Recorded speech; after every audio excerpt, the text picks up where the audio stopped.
Okay, so we're live. We're playing some White Star, which is it's based on White Box, which is based on. Oh, did I freeze? Am I frozen for you guys? You are. Huh. Yep. Oh, that's interesting. Big time. Okay, well, at least I'm not frozen, like doing something weird, so I'll just leave it. I'll turn my camera off. So basically, it's based on White Box, which is based on original D&D, so it's kind of like a D&D in space. In this particular adventure, we are on the planet of Valsumm. This is called the Gods of Air and Water, and this planet is basically it used to be, hundreds of years ago, full of technology and really a place to go in the universe, and you would know that because of your the history or whatever. But the planet went to recent decline, and basically the planet started drying up, and the water supply was going away, and it's become more of like a desert planet, and mostly ships and traders avoid this place. There's no place really to go, and so you don't get a lot of people coming on and off planet. Most of the humans are nomadic tribes now, although they have formed two new cities to try to kind of advance the world again in the last several years. These gods, as they call them, that have started to provide water from deep in the planet, so that cities can kind of start to race up again. The party, as they would be, 5 of them are kind of an odd bunch. How they got together is something maybe a discussion for another adventure, but they're essentially you guys are heading through one of these deserts, essentially looking for work. You're kind of out there. There's not a whole lot going on, but there's lots of trade. Things fall from the sky. You take the pieces apart, you bring them to different settlements and trade the parts for whatever you need. That's kind of the economy here. But as you are traveling through this kind of desert type area, you do hear like a massive like a thunderclap, which is unusual because it doesn't rain that much. And when you look up, you actually see the kind of clouds that generally cover the sky here, because part and a ship come from the sky. And it's moving very, very fast. It looks like it's on fire. Even it almost looks like a fireball. But you make it out to be what would appear to be some kind of a spacecraft, which then flies down and lands in the desert with a crash, maybe no more than a quarter of a mile away from you. The ground hits the ground so hard that you can actually see that it's still moving. Like there's momentum coming towards you. You see this thing like ripping through the ground as it's crashing and kind of coming for you, and rocks and dirt are flying as this thing is kind of ripping through the desert towards you. So I'm going to ask you what you want to do, and you can introduce your character as you tell me what you're doing. As this kind of wall of sand and stone are flying at you behind, I should say, in front of this fireball that came from the sky. So I'm going to start with Crystal. Tell us what your character is. She's there in the desert and what she's doing. My character is Alacia. She's an aristocrat. So at the moment, if I'm gonna say she's out in the desert, kind of telling others what to do in a manner that makes them like her enough that they're willing to do it. Like, oh, good job putting your back into that. Now straighten up your knees a little bit. Yes, that's it. As she's getting others to do her dirty work for her. And as she's doing this, she sees this thing start to fall from orbit, and she thinks, well, that looks like something that will be valuable. And so she says, look at there, man. Something new falling from the sky. Perhaps we should investigate that. Okay, you're going to react at all to the fact that there's a massive amount of dust and debris flying towards you? Oh, sorry. I guess I missed that part. Let's see. Well, we're probably used to dust and debris flying towards us. I'm gonna say that maybe I have a I don't have a gas mask, but if maybe I have like on my shirt like a part of it I can just pull up over my face for the dust and the debris that's coming towards me. So I'll be able to breathe when it comes over me. Okay. In other words, you're just going to stand there and kind of like shield your face or whatever with the shirt. I mean, sure. I don't. I mean, I'm guessing I can't move out of the way unless you're saying I can't move. You can do anything you want. Sure. I mean, like if I can, if I think I can attempt to run away from this debris, then sure I'll run. Okay. But if not, I'm gonna just kind of shield my face and. All right, so you're gonna try to run away from it. All right, cool. Rush. Tell us about your character a little bit and what you're doing with as this dust and debris is kind of flying towards you.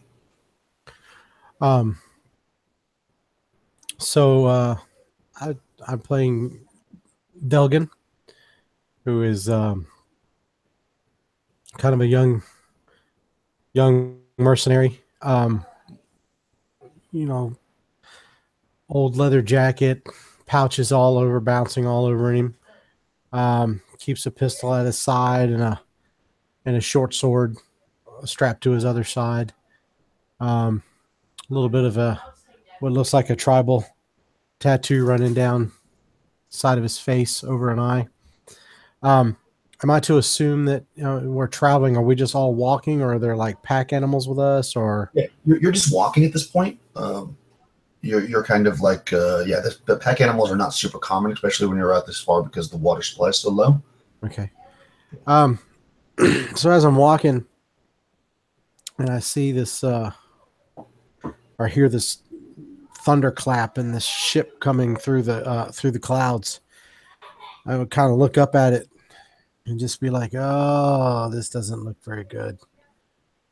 And I've got a cloak that I kind of keep around me that looks like it might be the remnants of some kind of a tarp or like a camouflage tarp or something like that. So I'm just kind of pull it up over my head and, excuse me, I'm sorry, motion toward the somewhat finely dressed woman that's in the company and there with us, and just kind of mention to everybody, but to her in particular, say, you may want to get down and cover your face. This might get kind of rough. That thing's going to hit the ground, and it's going to be bad. Okay, so you're putting the cloak up over your head. Are you running or kneeling? What does it look like, the ship and all? Is it coming right at us, or is it going to like crash just near us? I mean, you think that you can quickly see that that it already kind of hit the ground, and this is just coming up from the explosion, basically, is what you're reacting to. Oh, okay.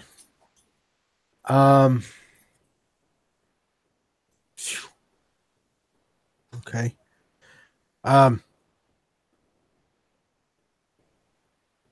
Well, I mean, I guess it's hard for me to visualize it. I can't tell, like, what kind of dirt are we talking about? Does it just look like it's a cloud of dust, or does it look like, No, it's like rocks and okay. So instead of that, then I'm going to kind of throw the stuff up over my head and kind of tell everybody, say we might be a good time to run, and just kind of motion to everybody. The finely dressed woman there, I don't want to grab and just shove, but just kind of maybe usher and say, "Miss, we may want to move," and then just start moving away from the flying debris. Okay, yes, you're kind of like going in the opposite direction of where it's falling or going. Correct. Okay, cool. All right, so Tony, what's your little man doing? just a few seconds before these other two characters were describing their actions and seeing this thing fall from the sky, 20 foot in front of the rest of the group, you see this small figure that is just fading in and out of the background as it's moving through. And it's 20 foot ahead because it's one of those days that it's heard enough of Alasia and her trying to give orders to everyone. It's really heard enough of this. And it's kind of scouting ahead. And when the camera gets up close to pan on his figure, you see about I would think a 2.5 foot, maybe 3 foot tall, as he stands up straight, a rat figure with this white head, and its tail is stealthily moving back and forth, almost like a mirage. But as he hears this ship coming down and sees the ship crash out in front of him, the first thing he thinks that comes to his mind is not the safety of him or his companions, but he's thinking, oh, maybe they will be filled full of goods that I can salvage to sell and make some money off of this. And then seeing this debris filled in rocks and sand and dirt and whatever unknown metal objects may be off the ship is coming faster and faster towards them. You see him look back towards the group as Alasia is probably still talking to him, giving him orders, maybe what to do, and he's blocked all that out. So he just dives straight down into the sand and hides his body in the sand, and all you can see is his tail that is sticking up in the sand, so the rest of the party can find him in case they need to. And he just says to himself, oh, I've made it through worse. Oh, I just hope there's some goods left and some merchandise I can salvage.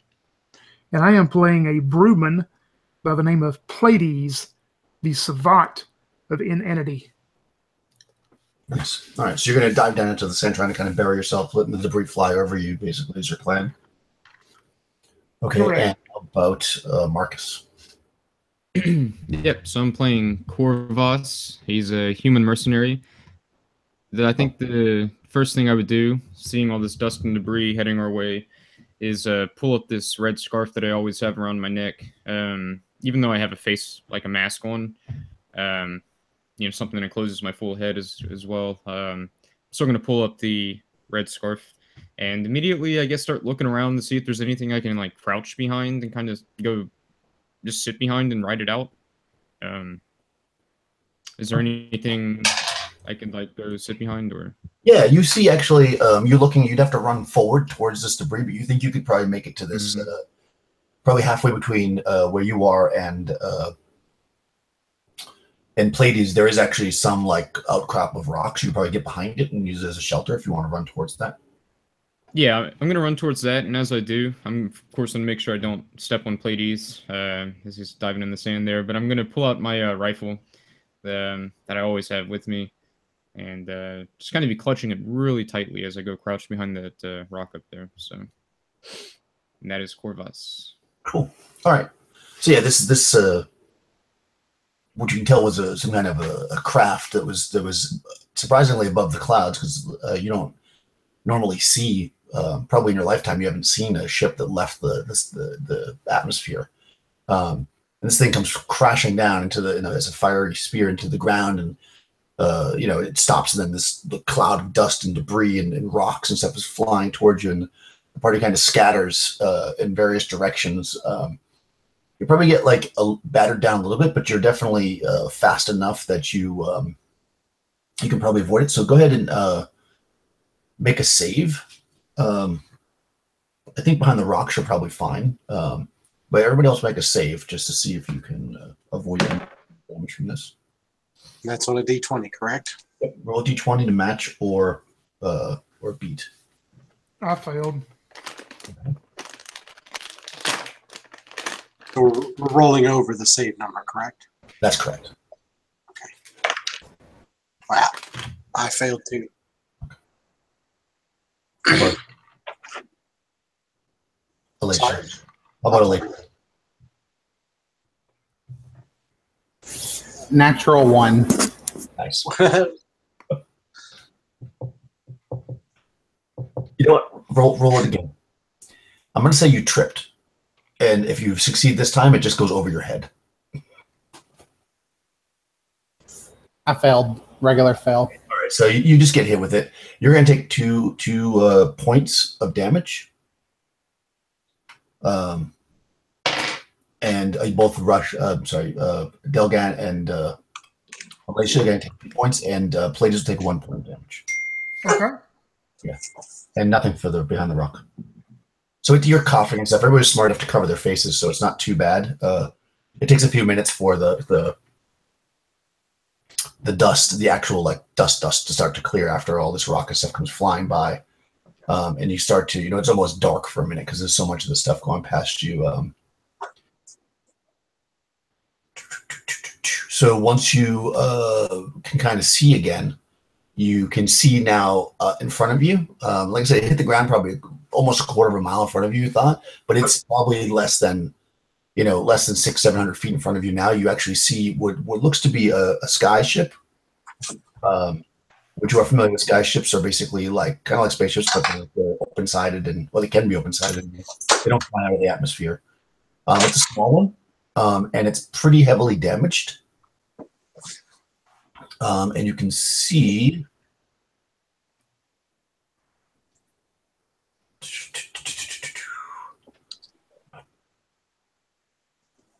that you can see it looks like it's on fire. So you got some flames come off of it. Pleiades comes up from the sand.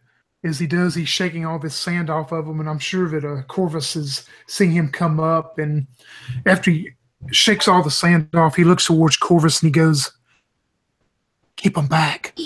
Let me check it out." And he takes off running towards the ship. Yeah, I won't even probably have time to respond, but I'll just definitely have my rifle ready and watching over him. Okay, nice. So what about the Alicia and Delagan? You basically you turn your backs back towards the rest of the party after being slammed with these rocks, and you see Pleiades running towards the what looks like wreckage, and Corvus is kind of behind an outcropping of rock with his rifle, kind of giving him cover. Yeah, I'm gonna say a rock slammed me in the shoulder, so I'm getting up and dusting myself off, and I'm not at the moment. I'm checking over my shoulder to make sure there's no serious damage. And as Pleiades is running towards the ship, I call out, "Kick some sand on it. Get that fire out. It'll damage anything valuable." You hear no reply. So I'll kind of dust myself off, and of course I'll ask Alicia, are you okay? Yes, I'm fine. Just minor shoulder damage. And I'll make my way over. Are you making it all right? I think I'll be good. I just want to check on you, and make my way over to Corvus.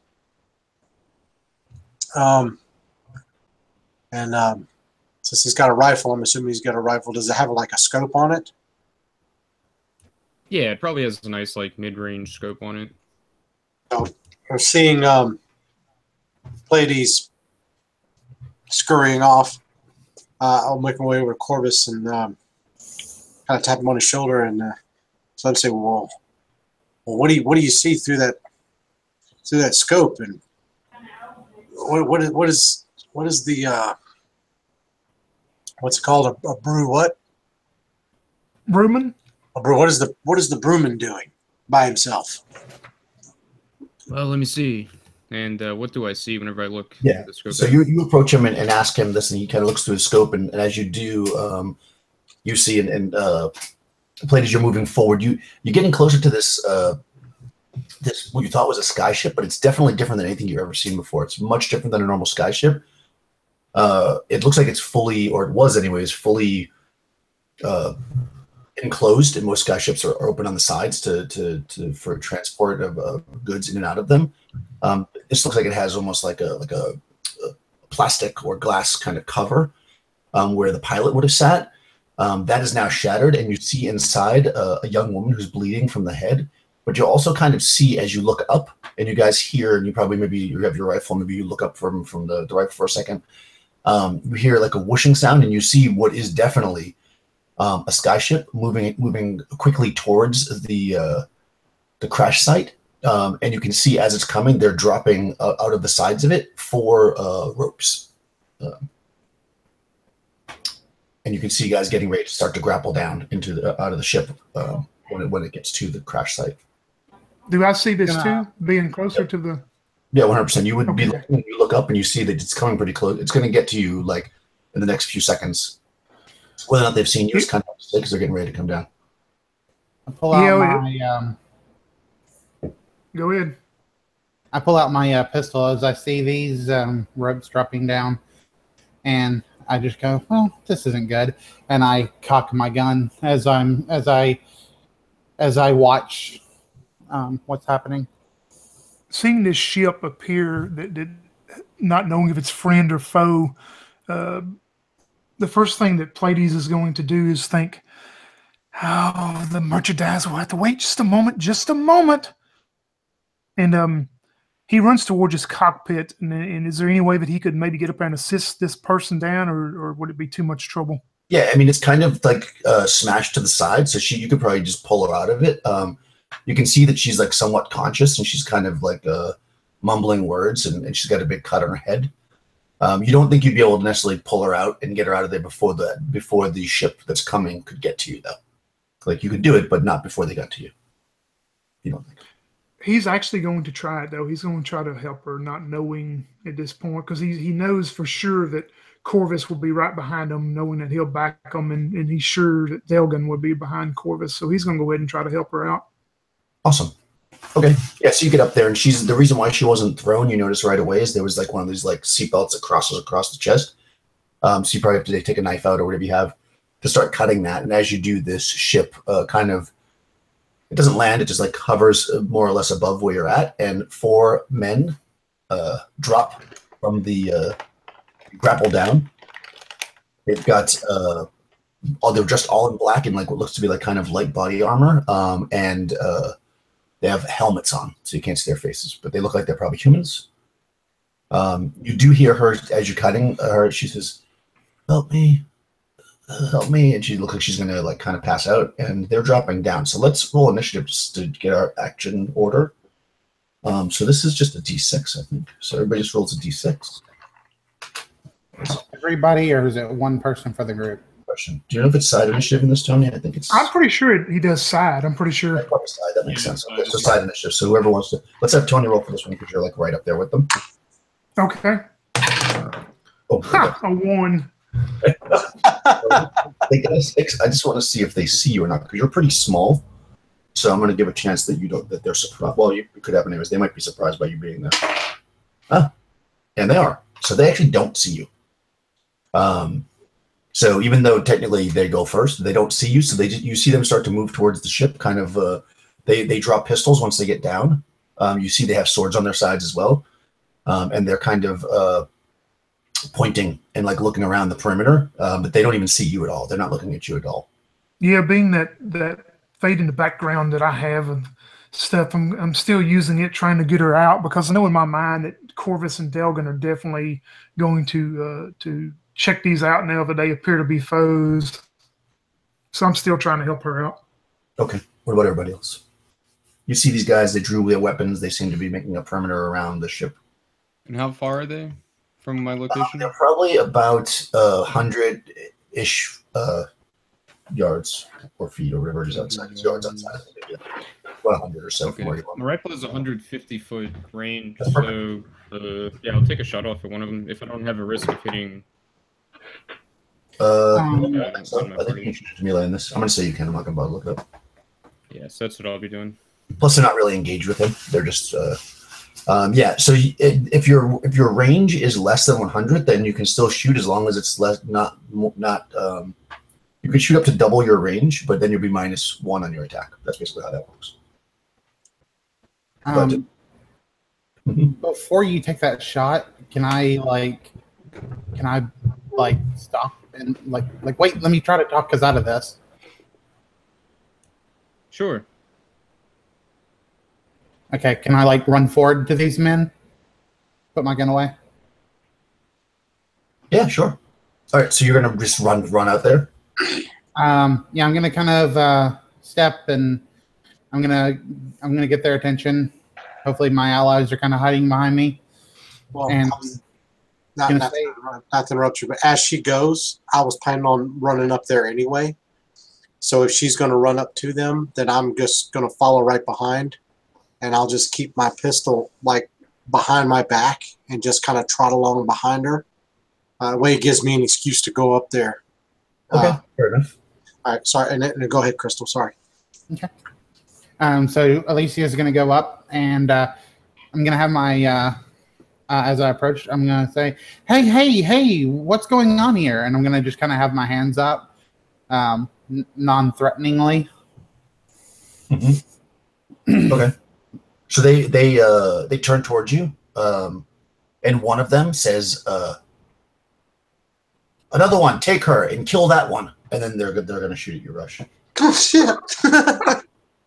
Right. Yeah. So they don't shoot. Trying to be a gentleman. Yeah, they're going to take a shot at you. Okay. All right, so they're not all going to shoot. Also, one shoots at you. They're pretty confident. Oh, only misses though. All right, so one takes a shot at you, and that's the end of that round. We'll roll initiative again. Okay.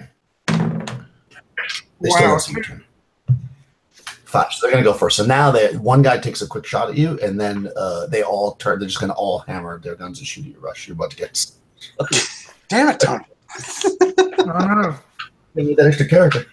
You're going to have to make a sudden appearance. I sense shenanigans. There's totally shenanigans going on. Oh, man. Wow. Okay, they only hit you once, though. 4 guys fired at you, and you only get hit once. That's not bad. My dashing good looks. For 6 points of damage, though. Are you serious? I kill you. That's exactly what I have left. God damn it, Daniel. All right. You gotta roll on. Hold on. Roll 2d6. Roll 2d6. Yep. For the Hey, hold on. you might not be dead chart. We're just going to put this goblin that has fireball memorized on his shoulder. All right, 2d6. I don't know if I'm supposed to get high or low, but I got an 8 total. 8 total. No, low's better. Okay. Yeah, you take a leg injury. So roll a d4 and subtract that from your dexterity. Okay. But don't take any damage. Don't take any damage about that. That's instead of D4, and you said d4 subtract from your dex. oh. All right. Well, that makes my dex go from 11 to 8. I think if it goes to 6, you get a -1, if I'm not mistaken. Otherwise, you're fine. All right. If this happens and you go to 0 in any ability score, then you die. So just Okay, that's cool. all right. So yeah, you don't actually take like hit point damage. You just take that. You get shot in the leg, basically. Cool. All right. Your turn. What do you guys want to do? What I would like to do is quickly from my hip, just draw my dagger, and if I'm close enough, just throw it at the guy right in front of me. I don't know if you're close enough to throw a dagger. I mean, figured you got about halfway before they shot at you, so that's like a 35. I don't know what the ranges are on dagger. Maybe let me just quickly check it. Dagger.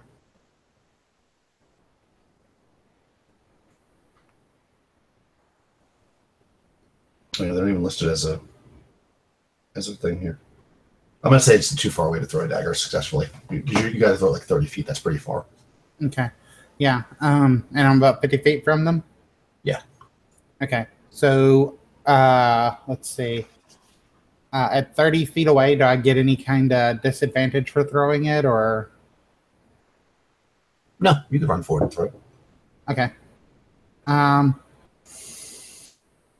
going to do that. I'm going to, I'm going to run up. Let's see. I forgot what my movement is.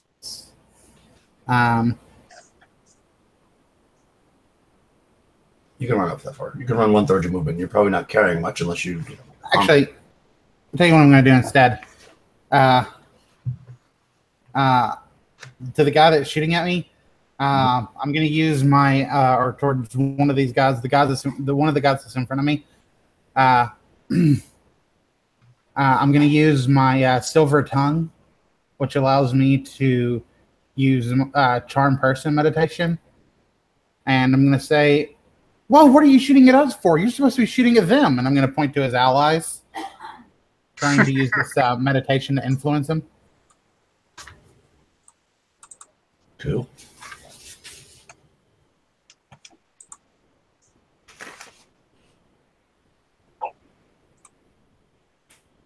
You have to speak to them for 1 round. Target fails saving throw. They're considered under the effects of charm person. Okay. Quickly check. I didn't look at any spells because I didn't think anybody had spells. Check it. I'm sure it's the same as in every game. Charm person. Meditation succeeds. Unfortunately, people fall under the influence. Okay, yeah, sure. That sounds reasonable. So he gets a save. Save is 18. He rolls a 14, so he fails. Okay, so yeah, so he, one of the guys, he seems a little confused. You can't really see his face. And then he like kind of lowers his weapon. For now, anyways. This is not his turn. Okay. What about the rest of you? Well, I'm going to shoot back. First thing I'll do when I get hit in the leg, I'm going to be like, son of a bitch! And then, since I have my pistol behind my back, we're just going to pull it out. Now, it says rate of fire 2. That means I get 2 shots? That's correct. Well, I want to shoot at the guy who shot me. Okay. With 2 shots. Okay, so this is hold on. That's fine. Since I don't know, I'm just going to roll randomly which one's charmed and which one you're shooting. Okay. Locked it. Okay, number 4 is charmed. You're shooting number 2. Okay. Shooting number 2. Yep. Perfect. All right. So with pistol, I'm assuming dexterity has something to do with that. Yeah. If you have a bonus in dex, you'll get it to the to shooting, not to the shot, but not to the damage. Right, but my dexterity just dropped to 8, so I should have a -1 now, correct? No, we don't go to minus till you get to 6. Oh, okay. All right, here we go.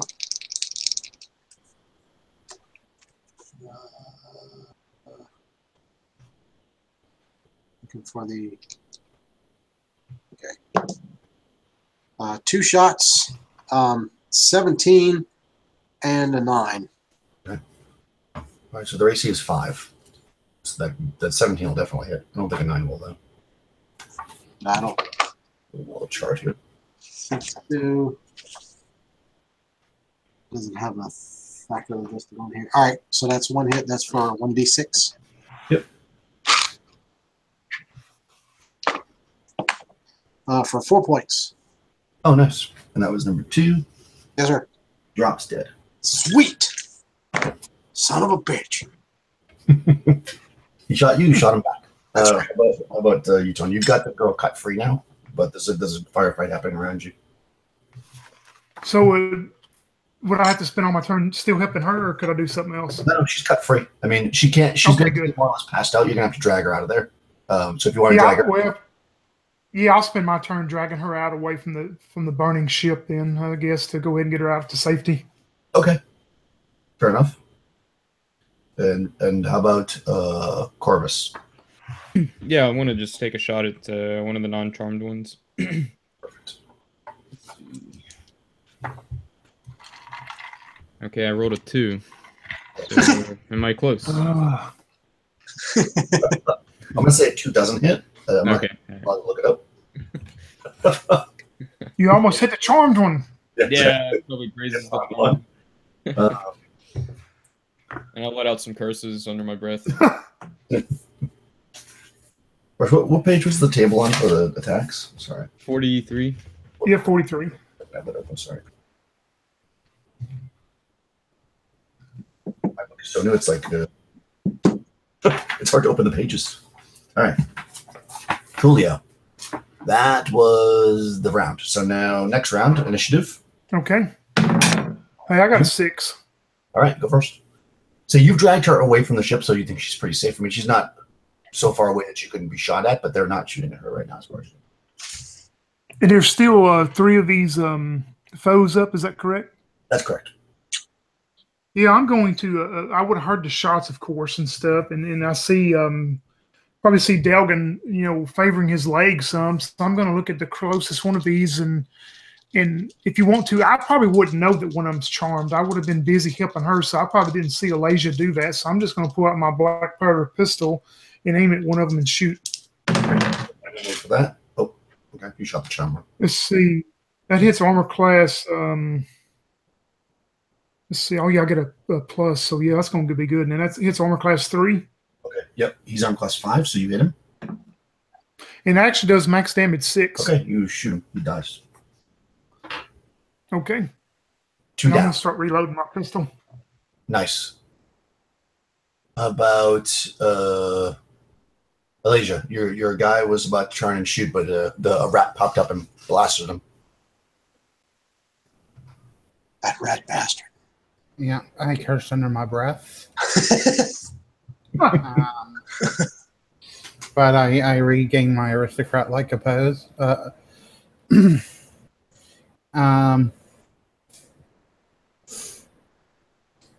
Yeah, so I'm just going to I'm now going to run up 30 feet, and I'm going to throw a knife at the one I had charmed. Okay. He's dead though. He's dead. The one who got charmed is dead. No, that's the one I just shot. Oh, I mean, is he still charmed? He's dead. So I mean, I guess I was confused. I thought once he got hit, the charm would wear off. but he's dead. Yeah. Oh, I did Tony enough killed damage him. to kill him. I'm sorry. Okay, I was confused. So who's still alive? There's 2 more of them alive. 2 more. Yeah. Okay. It's okay. I was confused too. If I run up 30 feet, can I throw my knife at one of them that's alive? Sure, go for it. Okay. I'll run 30 feet, throw my knife at one of them that's alive. And I'm going to miss terribly. Okay. So you throw the dagger, it misses. Let's see. And Rush, you haven't gone yet. Right? Sorry. Dildan. Sorry. Is it my turn again? It is. Okay. So I have a special ability that I forgot to use last round, but I'll remember to use this round. I have Combat Machine, which if they have 1 hit dice or fewer, which I'm assuming they do, I get a free extra attack per round per experience level. So I can actually, my rate of fire is 2. I can actually, I don't know, is that a 3rd shot or do I get to shoot another round of 2 shots? I would say it's a 3rd shot. Okay. Otherwise, that sounds like it'd be really OP. So for one of the guys that's still up, I'm just going to like do the whole Wild West, you know, crank off 3 shots at the guy. Nice.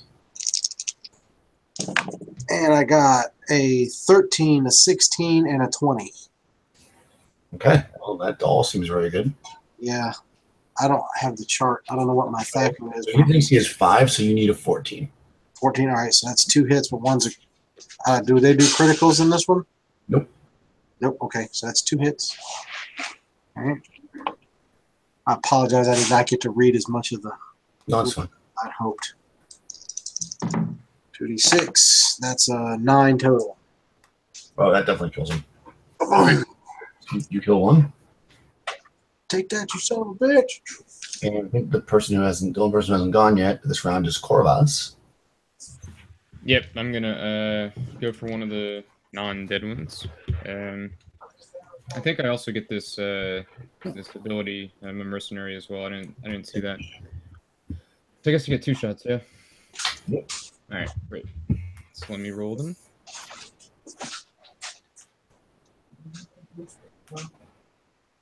A 4 and a 17. Well, 17 definitely hits. Okay. And D6 plus 1, so 5 damage. 5 damage kills him. Sweet. Nice. Okay, yes, you nail this guy with your rifle. Yeah. He's like you can see like he's just starting to fall back in slow motion, and as you do, you kind of all hear like a whizzing sound, and the ship is starting to move away. This time I curse, but it's in like a celebratory fashion. All right, and the ship just it's at first it's kind of like going a little slow. Maybe whoever's flying it is like making sure like none of his guys are still up, and then since nobody starts to run towards the ship, none of his guys do. He takes off, and you see the sky ship take off to the east. Nice, well done, guys. And all is quiet. I'm going to jump back in the cockpit of this burning one, and do I see anything that I could grab? Maybe like is there You see, like a briefcase or anything I could grab and save out of it? it looks pretty empty, and oddly old, and different. Like I said, you've never seen a ship like this before. But what you do see on the ground is a laser pistol. You also see kind of next to it, or the laser pistol sitting on top of it, is a note that looks like it's pretty fresh. It's crumpled up, and it looks like there's blood on it. But there's no briefcase or anything.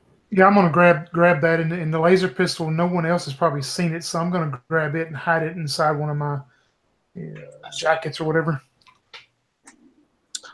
Awesome. Yeah, so you jump out, and the thing is, you think probably eventually when the fire goes out, some of the parts might be worth something, but you don't have any means to really put out the fire now, so maybe you move away from it.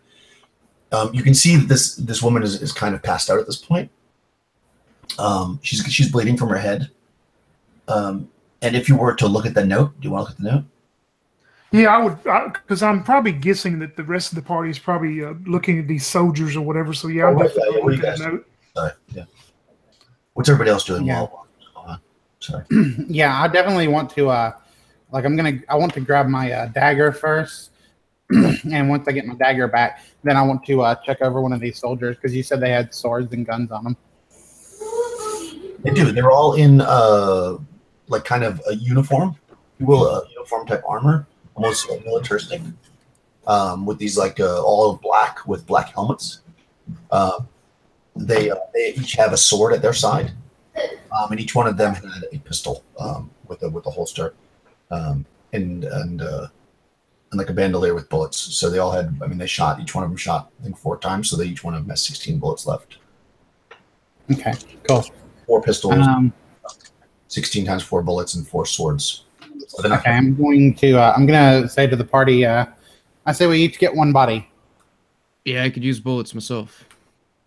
And I'm going to start rummaging for the bullets. I think we should probably split the bullets up evenly between everybody who's got guns. Yeah, definitely. Are these like these are just like regular pistols that you said they actually shoot bullets, right? Yeah, these are actually regular pistols, not like a black powder or whatever. Kind of like whatever pistol you have, it'll be similar. We're not going to get that ticky. Okay, cool. I just want to make sure it wasn't like a laser versus a slug gun. So no, these are like regular bullet pistols. I'd like to snag one of those pistols as well if I could. Yeah, I mean they're not stopping you. Okay. Are there?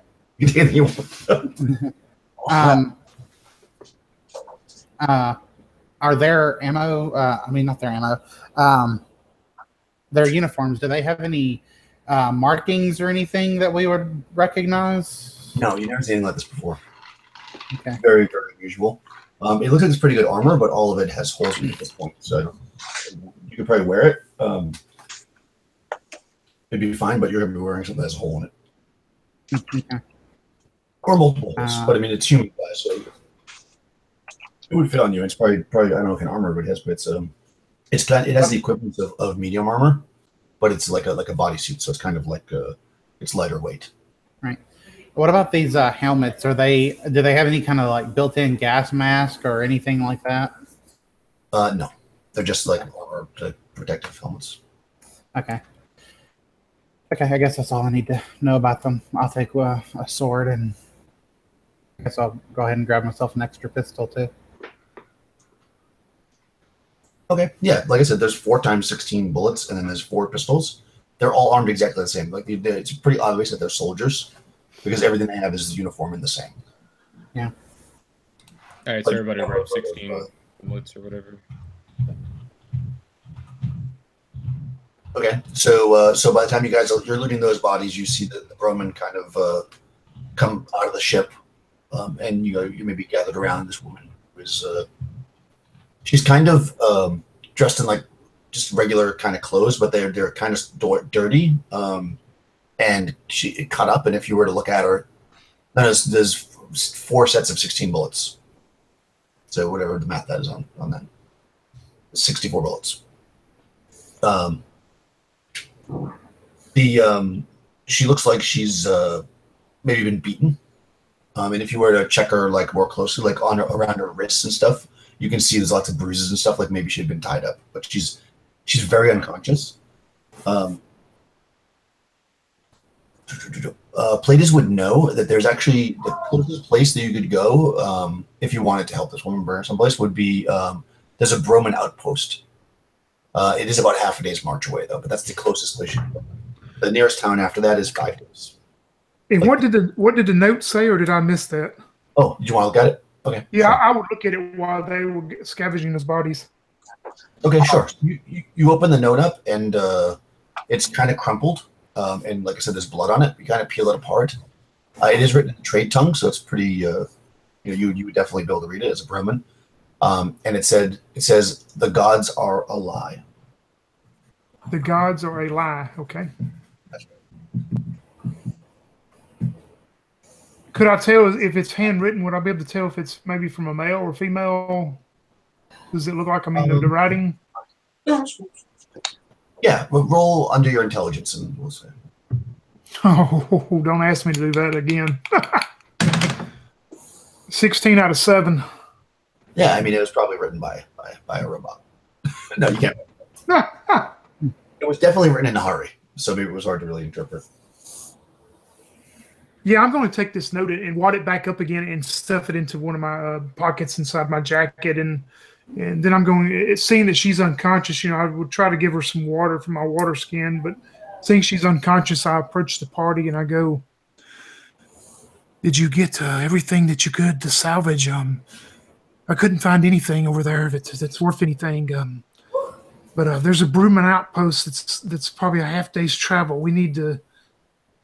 I guess we need to do the right thing and at least get her to that, and they can try to heal her from there." Yes. Yeah. I agree. You found nothing of value on the ship itself? No, there was nothing there at all. Do you think the Brumans could also take a look at my leg? Yes, they do have healing magics and healing herbs and things that it may put you into some weird dreams, but I think it will help you. Well, it wouldn't be the first time for that. I'm definitely for that plan. Weird dreams are always good.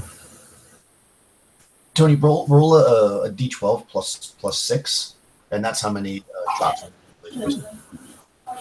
D12 plus 6, you said? And that's for what? I didn't That'll hear be the end how many shots are left in the laser pistol. Okay. Oh, I wrote a 6 and a 5, so 11, 17. Nice. Yes, man. Cool. So you're gonna head to the Roman outpost. Yeah, and I guess if is there anything we could make a homemade stretcher to put her on, or we're just gonna have to carry her, I guess. Yeah, I mean, you could probably pull like maybe some pieces off the ship, broken off, make like a sled you can drag her on or whatever, like a stretcher. Sure. Now I look towards Delgin and Corvus and go, well, I'm kind of strong for a Brewman. I can help out some, but I'm afraid it's gonna rely on you two to bring her. Oh, we can definitely do that. And I'll throw my rifle over my shoulder and I guess signal for Delgin to come help me. Yep. I will do so. Cool. So it's like, mid morning now. So by the time you get all this assembled, let's say it's like early afternoon, and like I said, it's about a half a day's march. So you start moving off towards the Broman outpost, and you don't really encounter anybody else on the road because you're kind of going across open desert for the most part at this point. But you can definitely hear this place before you even see it. It's very bustling. It's one of the major, even though it's small, it's like a pretty major trading post here. So there's all kinds of things to be had or to seen. And as you kind of come over the ridge to the town, you see a lot of Bromans and some humans mixed in a couple of tar. And they see you and immediately start heading towards you, especially with you dragging the woman. And they say, they're asking you, they're like, did you see the fire spear from the sky? Came from where you... And I would have went ahead of the party, if that's okay, about 50 foot or so to scout ahead anyway. So yeah, as I approach them, yes, we were hit by some debris from it. In fact, we were not too far when it crashed, and we've rescued a human female from it. She needs some type of healing. She's not very well, but the strangest thing, there was another sky ship that come down, and these 4 human figures come down in these suits and these helmets, and they attacked us. Of course, being superior firemen ourselves, we were able to eliminate the threat. Well, what kind of trade do we need to do to get some healing for this woman? And also, one of my party members has an injury to his leg. Oh, yes, of course. Come, we'll bring you to the inn. It's 1 credit per night to stay, and the healer will cost 2 credits. Or if you have something in trade, we'll do that. Yeah, and before the party gets there, I'm actually going to pull out that laser pistol, and I'm going to say, well, I think something like this would be a good trade for excellent care. I think to make sure we get the best food and the best drink and the best beds and the best female Brumans. I need companionship, and do the best you can for us. And the guy's like, as you're talking, he's literally just staring at the laser pistol. And then when you finally finish, he just kind of scoops it and just, yes, come with me, sir. And he tucks it away under his cloak or whatever, and leads you towards the inn. Do the rest of us see this? No, you're 50 foot behind me. Oh, okay. I'm sorry. I missed that part. Yeah, you see that he talked to the guy. Now the guy's leading him in. And then I guess, as you're moving forward, you see that the crowd is like, they're kind of like whispering, and you hear them saying, oh, they came from the fire spear. I wonder what it was. What could it be? Everybody's very curious about it. And you guys are actually, you're able to drop her off. Kind of the healer / inn. There's like one big kind of central hall where a lot of this stuff is done, and then there's a lot of small tents around. So they get her a room, and after just a little bit, she starts to kind of get a little more conscious with some of the herbs they're giving her, and they wrap up Delgan's leg. Go ahead and roll a d6, and you can recover your dex. I mean, up to what it was before, obviously.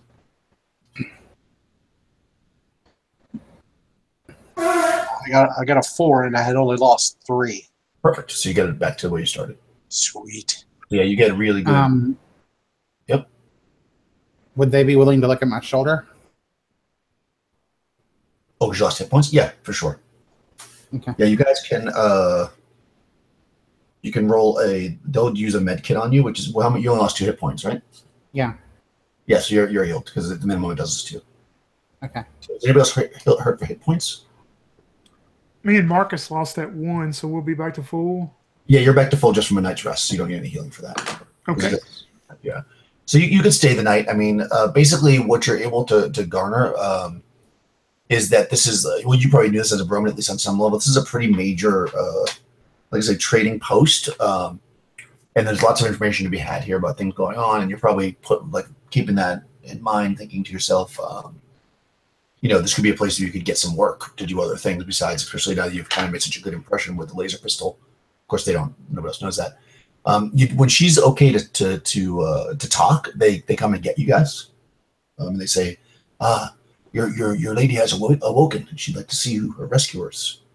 Yes, I think it would be best, Elijah. You should speak to her. You have the wisdom, and you're also a female. It would be best that you approach her. I don't think the first thing she should see is my face. Well, I mean,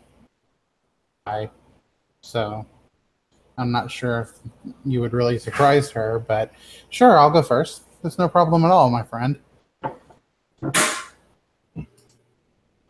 Okay, so you go in there, and they really, I mean, normally they would have just like put her in a regular bed or whatever. But it's like an area, they moved away some beds, and they made like an area with like curtains around her and stuff. So you're able to kind of walk in. It's kind of like the closest thing you get to like a private room, essentially. And you see her sitting there in the bed. She sits up and she says, "Oh, were you the one that helped me?" Well, actually, it was myself and my 3 companions. But it was the Brewman that managed to cut you from your space pod. Or I don't know if it's a space pod. From your odd airship. I've never seen any kind of design like that before. Yes, I couldn't fly it. I've never seen anything like that before either. That's why I crashed. She looks around nervously. Are you the only one in there? Where's everybody else? I just want to say. Where are the rest of them? Well, obviously, I would probably want to come in there and find out what all the ruckus was about with this woman. Okay. Yeah, same with Corvus, I think. Pleiades would actually, he wouldn't go in, he would not, after they go down the hallway to the room, he would be trying to make some kind of business deals with some fellow brewmen and stuff in the main area. He's not going into the room with her. Okay, perfect. So yeah, so she looks. She says. She looks around nervously. She says, "Well, are we safe here?" And then she kind of eyeballs Alicia a bit, and she says, "Are you from Sulfur? I can tell by your dress." Yes, I am. I was born there. She kind of again looks around more nervously. She says, "I suppose you know how terrible the city of Zenkia can be." Yes, quite. It's why I decided to take my leave of the place, and to begin with. I was the handmaiden of the Lord of Zenkia. That must have been very rough. I can't imagine that he was a very nice individual from the things that I've heard. Yeah, the job was not the best, but I don't know how long ago, maybe a week, maybe 2 weeks, he came to me and said that I would be a sacrifice to the gods. His men took me. They bound me and brought me to a pillar to the east, where they tied me up and left me in a room. I didn't know. Then the alarm went off. I didn't know if I'd even survive.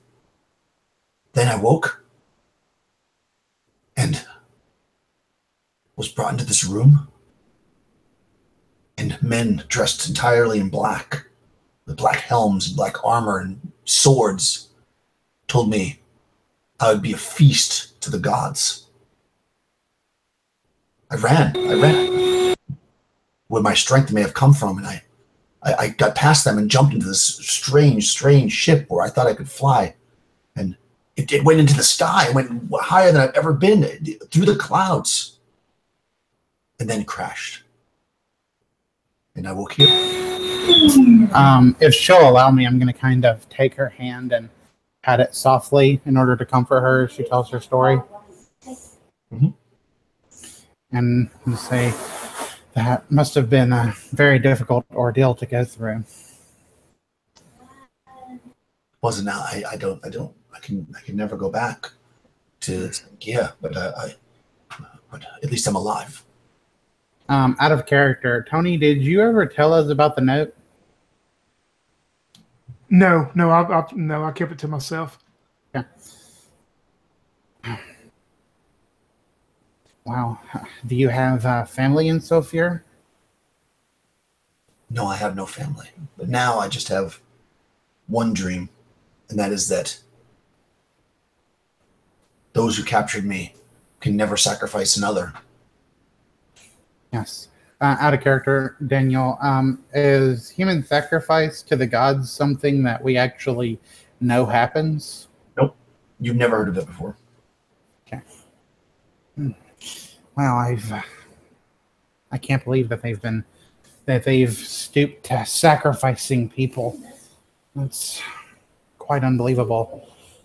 Of course, I do believe you. Of course, it's just that any human would be so disgusting is beyond comprehension. It's terrible. You are a handmaiden in this place. Do you know of any way that we could sneak in to the Lord's estate?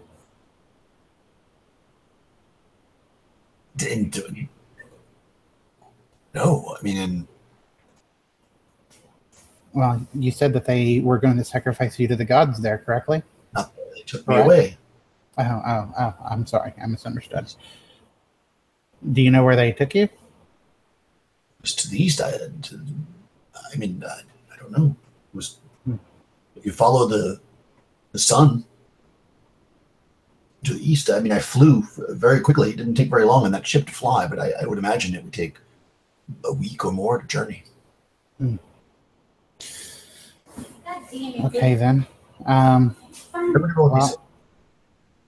Did they mention?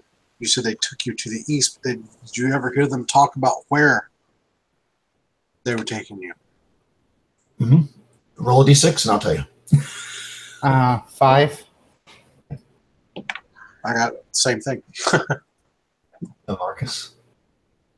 Oh, got a 2. Nice. Okay, you're not there, Tony, but so you guys are kind of talking to her, and maybe Corvus is maybe a little more on his guard. You hear a ruckus outside of just as you're asking that question, you hear a ruckus outside of this tented area. Not tented, but the curtained-in room, if you will, and you hear gunshots. You hear those? Sounds like gunshots. Yeah, well, they hear the gunshots too, but not. But you like heard a ruckus for a second. You're like, it sounds like a ruckus. Then you hear gunshots, bang, bang, bang. Okay, I see.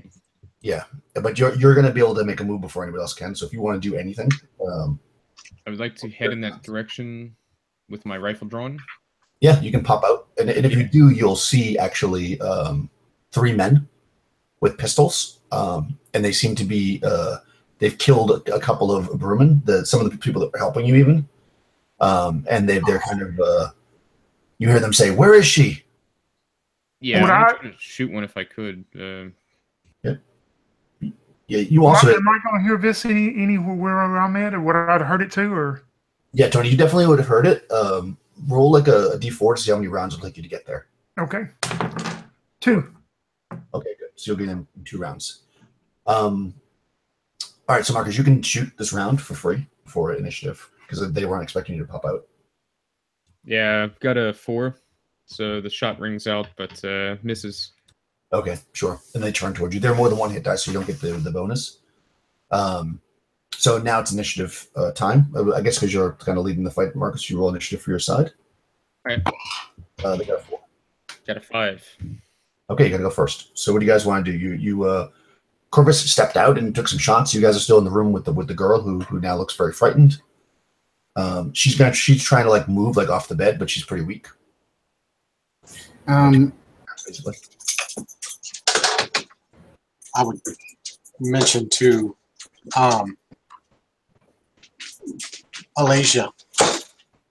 I'll say, let me go out with Corvus and check it out. If they get through us, it's going to be up to you. Yeah, I'm going to try to calm the girl down, try and keep her from not moving, let her know that I'll protect her. And I'm going to activate my shield and pull out my sword. And then when they shut the door. So if someone comes through, I mean, it's going to be really tight quarters. So I figure I'll have some advantage with a sword. Okay. Yeah, I mean, it's more like curtains than an actual room, but yeah, you can definitely do that. Nobody can see you in there. You're saying you have an energy shield?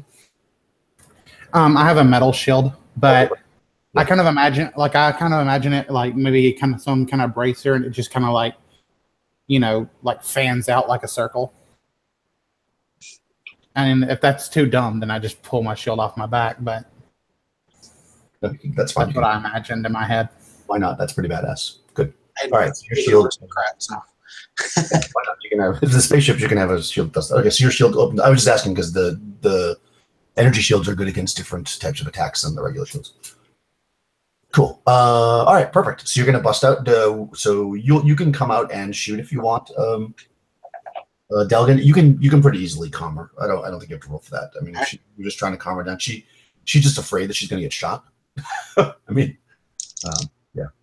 So I'll step out there with Corvus, Mhm. and immediately take 2 shots.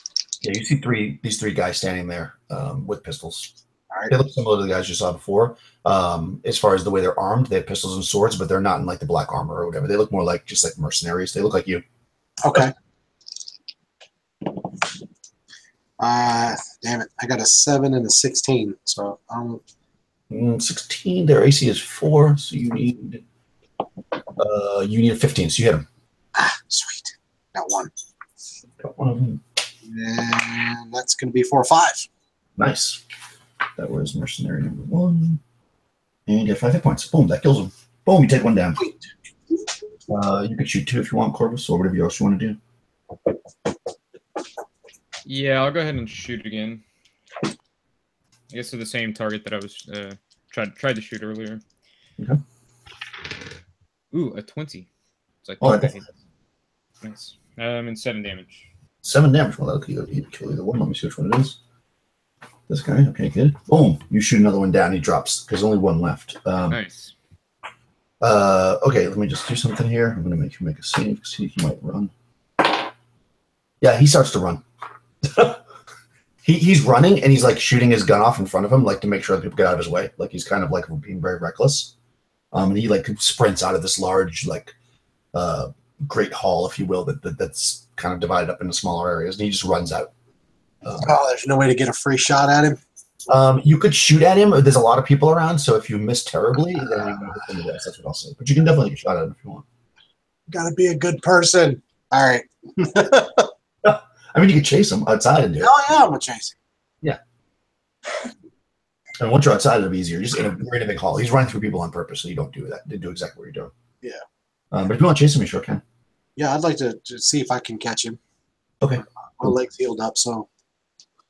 All right. Yeah. So he's running. So let's do initiative for this round, and if you beat a manage, you can catch him.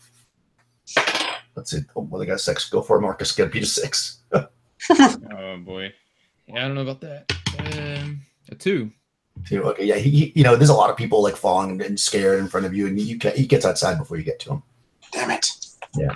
Yeah. So you won't be able to get an easy shot at him, anyways.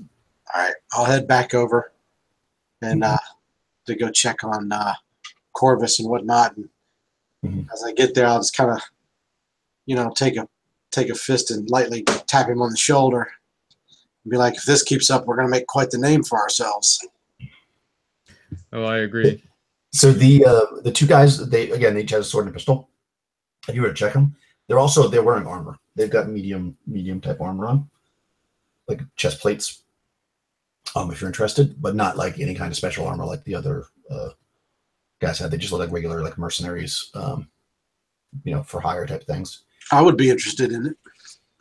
Absolutely. Yeah, same. If there's more than one. Yeah, there's 2 guys and they're both wearing the same thing. They have like a chest plate, which is X is medium armor. Yeah, I guess I'll take the second one. Yeah. Cool. Have I made it to this scene yet? Yeah. So I was gonna say, like, as this guy, you probably come in the opposite door. Maybe actually, let's roll. If even you come in the same door, the guy's running out, or odd, you come in the opposite door. I'll roll. Oh, even okay. So actually, as you're open, you hear gunshots. And you're kind of approaching this door. You see a guy run out, and he's shooting his pistol in the air. Take him out. Yeah. And he's close enough I can get a shot at him? Oh yeah, he's like right up on you. I mean, he's Yeah, not right there. Yeah. Yeah, I would have been running with my crossbow instead of my pistol out, being in a crowd of people. So I see him running out, firing, and knowing that he's probably not anybody we know. So I'm definitely going to take a shot at him with this crossbow. Ooh, hot dog. Armor class 1 and definitely 5 hits. damage. That kills him. Boom. So this guy busts out the door shooting his gun to try to just like kill random people to get like make a commotion, and you lay him out with your crossbow and he drops to the ground dead. Hell yeah. Alrighty. Yeah, I go over and scavenge his body then. Yeah, he's got the same thing. They all shot off like more than half their bullets, so they have like maybe like 8 bullets apiece. And they have pistols, and they have swords and the medium armor, which if you don't want to wear it, it does have some value as well for trade. Well, it's seeing this. Yeah, it's seeing that, and also I'm probably sure that probably some of the other brewmen there have approached me by now and have told me about what went on, and these guys coming in and attacking and killing some of my fellow brewmen. I'm just going to kick this body, and then I'm going to look towards him, and I'm going to tell him I'm going to go take these items that he has and trade them and sell them and give the proceeds to the families of our lost brewmen. Okay, they seem happy with that. The people they're even with that though, you can tell that they're kind of like, it was obvious that these guys came for this woman and they kind of want you to leave. They say that time now, you can stay the night, but in the morning you're going to have to leave. That's understandable. Yes, I understand. We will move on first thing in the morning, and like I say, the proceeds, I'm sure you can trade for very good prices for these items this man has, but give them to the families. I'm sorry that it come to this. And I kick the body again.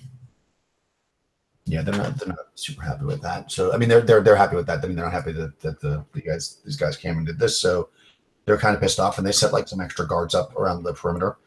Normally, this is a really open area because all the trade, but now they're actually like closing it off for the night until you guys leave. They put some guards up. You do see though, with all this commotion going on and you kind of being in the center of it, this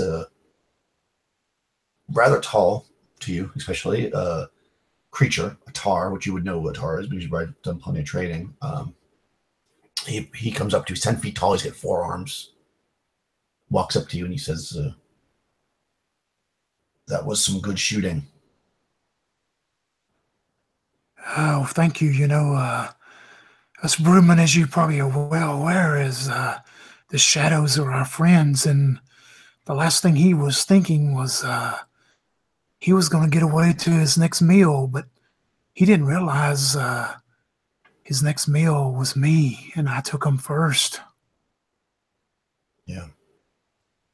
He says, he introduces himself as Nestar, the tar. And he says, you seem like you could use some additional firepower if you're going against these types. I'd be willing to sign on for a portion of your proceeds, shall we say. Yes, I think we can come to an agreement on that, and also just remember, whatever foe that you kill yourself, you can scavenge that body and take the things from it. That sounds fair to me. Well, come and let's go meet the rest of my friends. I'm sure they have a story to tell. Okay. Yeah, so you guys go inside, or you go inside and you see, what are you guys doing? You're looting the 2 bodies that are inside? And what about Leisha? Like when you hear the fire, the gunshot, stop. Are you just gonna wait till they come back to you, or are you gonna like peek out? I mean, yeah, until my friends come back, I'm gonna just be there. Okay. In my sword stance, ready to stab someone if they walk through the curtain. Unless it's my friend, of course. Sounds good. Or a Bremen. Awesome. So is there anything else you guys want to do tonight while you're preparing, I guess, to go? Only thing I'd like Are to they? do do is sell that leather. If I take the breastplate, I'd like to try and sell the armor, the leather armor that I had, and see if somebody in their market would be interested in it, taking it for trade. Okay. Anybody else want to do anything besides that? Yeah. I want to try to. I can trade for a pistol that I have for a breathing mask if Yeah. they have one. Yeah, you can definitely do that. Okay. Cool. They'll give you 10 credits for the leather armor. Okay. Yeah, also mine as well. You know, equivalent gear. Maybe a little bit more gear if you trade for gear.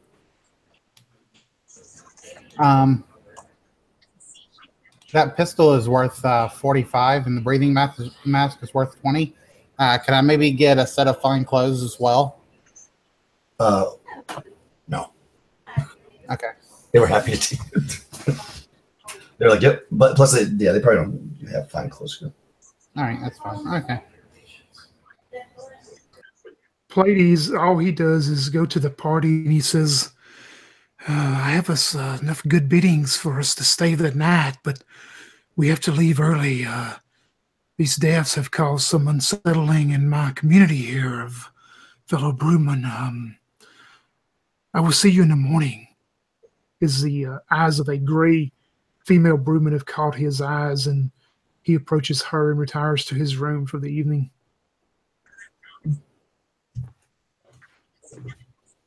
Cool. All right. Yeah. So the night you guys make those trades, you're able to do it, no problem. The night passes without further incident. You're definitely you get the feeling that like words got around because maybe you talked to a few more people. That this woman, though nobody really knows, and if you don't divulge it, she doesn't say anything else to anybody else exactly why they want her, but the Zen guy, the city of Zen guy is offering a huge reward to any mercenaries that bring her back. So she's very, very hot right now, as far as like, you know. Now, did she tell us about the reward, or you said we heard it otherwise? You hear from other people, yeah, because she doesn't know. Yeah, she only knows. I mean, assuming that you guys had a conversation, maybe in the morning because you went off with your lady friend. Right. You would basically what they knew that she was the handmaiden of the Lord of Zengai and was given to these gods as a sacrifice to be. She's assuming to be eaten on some level because she was the feast for the gods, eaten or something. And she was in this large pillar-shaped building to the east, and maybe a week's journey. She's not really sure exactly how long it would take there and get there on foot. Because she was tied up and beaten the first time she went, and then she flew the second time in that weird ship. Okay. Yeah. But yeah, if there's nothing else, maybe you get some supplies like food or whatever, and in addition to whatever you traded, we'll say that was just like kind of thrown in, and you can be on your way heading towards the east. Right, that's where you want to go. Sounds good. So yeah, we're headed back towards where she come from, correct?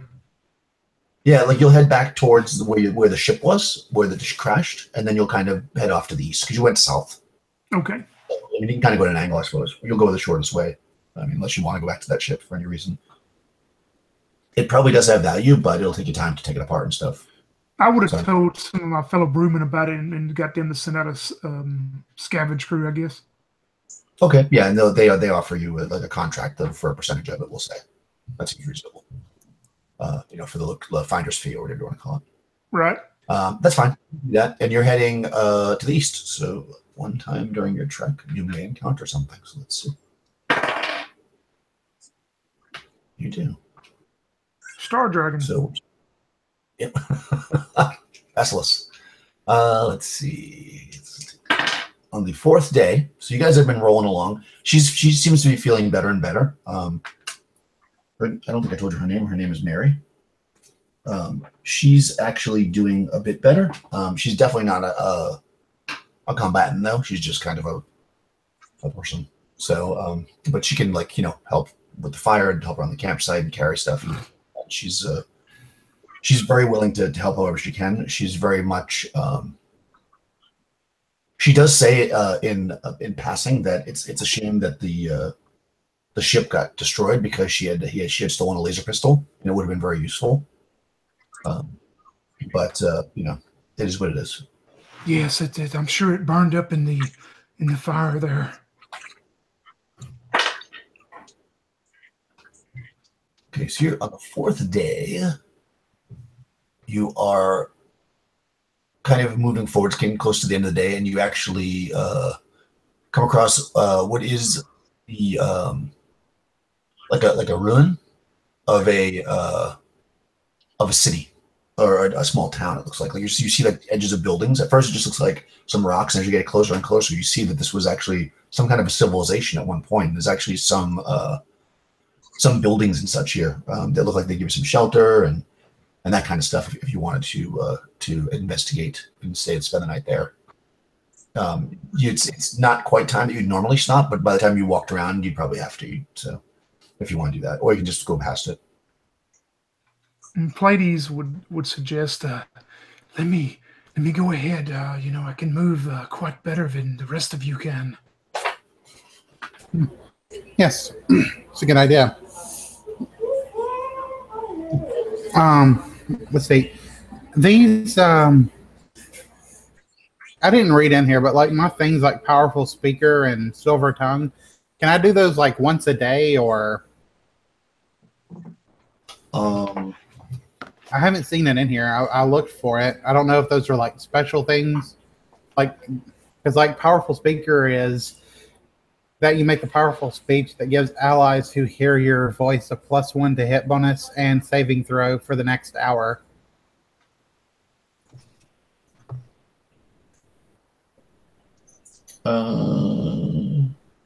It doesn't say if there's a limitation. Yeah, I think it's probably I'll say once per day per level.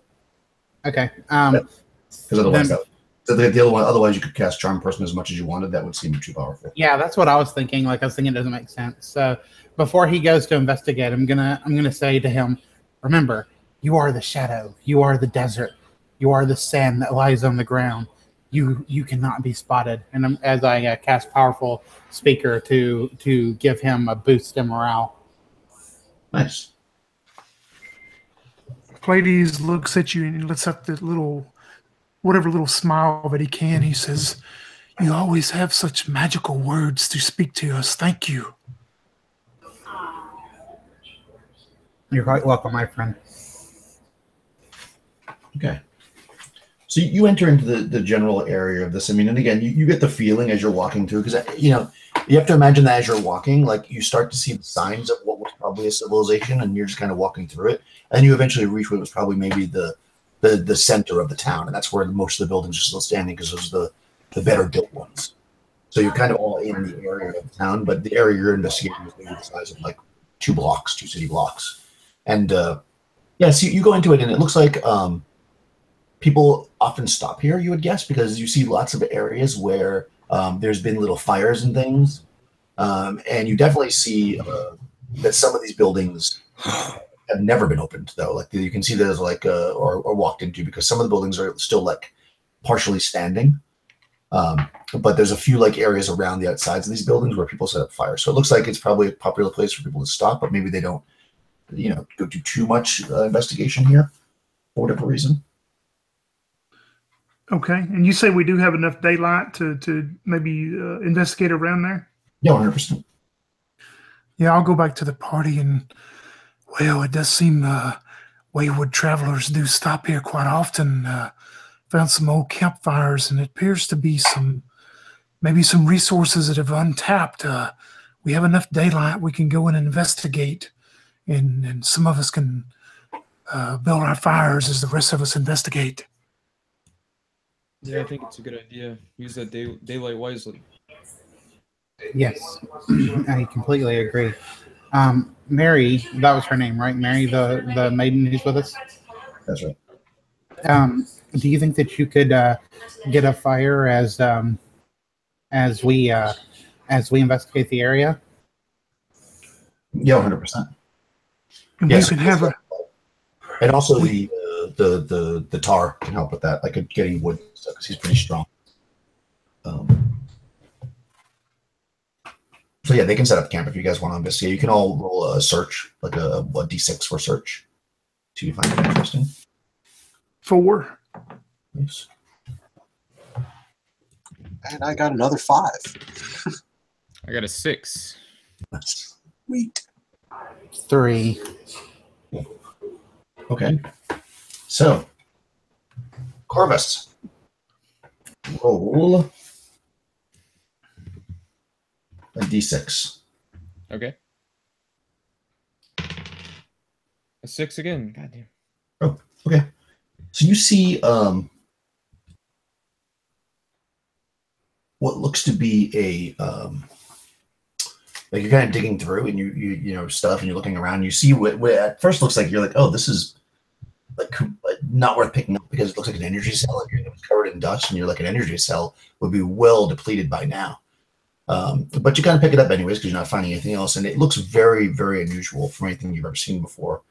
And it's actually marked with the infinity sign, but it looks like an energy cell for like a laser pistol.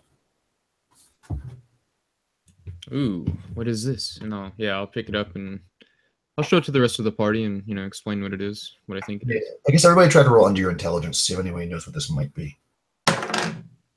No. I did. I got a 7 out of 14. Oh, cool. I got a 14 out of 16. I got a 15 over 12. Okay, so the two things you're like, oh, wow, you're very surprised. You're like you've heard of these things, but you're not even sure if it's real. Like that can't be what you think. What we think it is, but you think it might be an infinite power cell. If you put it into a laser weapon, it never runs out. Basically, you basically can shoot, never worry about it. It's like unlimited bullets, basically, for a laser gun. But you have a laser gun, obviously.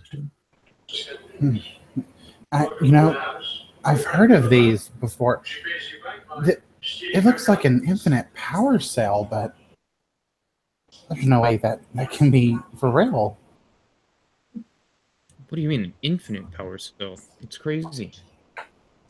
Yeah, well, apparently, if you put this inside of some kind of laser gun, the laser gun would never run out of whatever energy source it uses to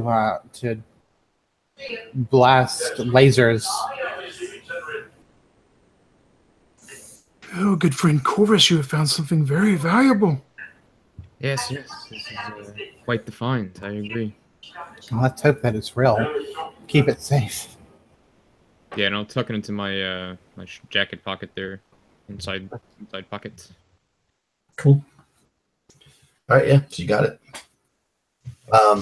Cool, yeah, so then you set up camp and you spend the night. This doesn't really, nobody else finds anything really interesting. You find like kind of, maybe like buckets and pieces of rope and things people have used before, but nothing of real interest with value. And you all kind of get back to the fire and you're having your meal or whatever at night. And night passes actually pretty uneventfully. It's decent weather and you're able to kind of get up the next morning and travel on, and you travel now for another 2 days until you come to what looks to be another ruin, and you're kind of traveling along, and this one though is much larger and in much better condition, and you can actually see from about half a mile away, and you're kind of above it, you can see that there are it's definitely occupied, shall we say. You see tars for sure. They're so big, they're 10 feet tall. You can't miss seeing them. You see some tars kind of hanging out in one part of the city. So yeah, it's probably you're maybe a half mile away or so right now, but it's kind of you're on a ridge looking down, so you can kind of see it a bit, and it looks like it's a pretty populated city. It's a ruin turned into a city, and you see a lot of tars that the mostly around the southern half of the city. Nestor, would these tribes of tars, would they be friend or foe, you think? So he looks at you and he says, well, amongst our race, we are often very territorial. So generally, they are not friendly to outsiders. However, if we catch them on a good day or speak to them in a good way, they are usually open to trading if we've got something to trade. I look towards Corvus. Well, I have this, and I'll reach into my jacket and pull out the thing I just found. And yeah, he looks at it. He says, oh, I'm sure they'd be interested in that. Assuming it's real. The only thing, though, is that there may be much more value in that than just what we would get in food and drink. Should we just continue on? Does anyone have any pistols left over from our encounter with the airship? I traded my pistol for some goods back at the camp. I have one still. I took one off the first group. If you wouldn't mind, perhaps they would give us some rations for that. Well, I mean, of course, we all must eat, so absolutely, I have no issue with that. Do you think, ladies, is that a fair deal? Oh, I think maybe you should just let me and Nestor approach and do the trade, and then the rest of you stay here. Well, if you wouldn't mind, I would like to go with Nestor, and then you guys can stay back. I mean, you guys are yes, that's even better. Yes, that's even better. I forgot that you have the background of that. I think that would be better. You and Nestor go here. We will stay here and set up our little camp. Please bring me back some of that special food that I like so much. Some of that really nice stinky cheese. Yes, if they have that, yes. Okay. Well, for you, friend, I will see if they have that. And I'll begin to walk with Nestor. Okay. Yeah. He has this huge. And take the extra gun, I guess. He's got this huge kind of like a rifle that actually takes 3 hands to fire. Which is, you probably, if you've seen TARs before, it's a pretty common weapon for them, although they always look different because they build them themselves. And he now kind of slings it into his hand, so he has it ready, which he hasn't done this whole time. So, but he walks down with you, and as you start to approach, a band of TARs come forward. 4 of them, kind of they're like at the edge of like the town line, if you will, and they kind of come forward and they start to speak to him at first in the Tar language, and then they switch to more of a common tongue, and they say, they look at you and they say, so you're looking to trade? Yes, I'm looking for some supplies for myself and my companions.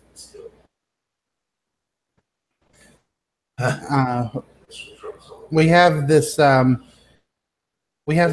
pistol that you might be interested in. I know that your people don't use such obviously weak weapons, but able to people like me, if you run across more of us, to trade with them. They start speaking amongst themselves, and then they say,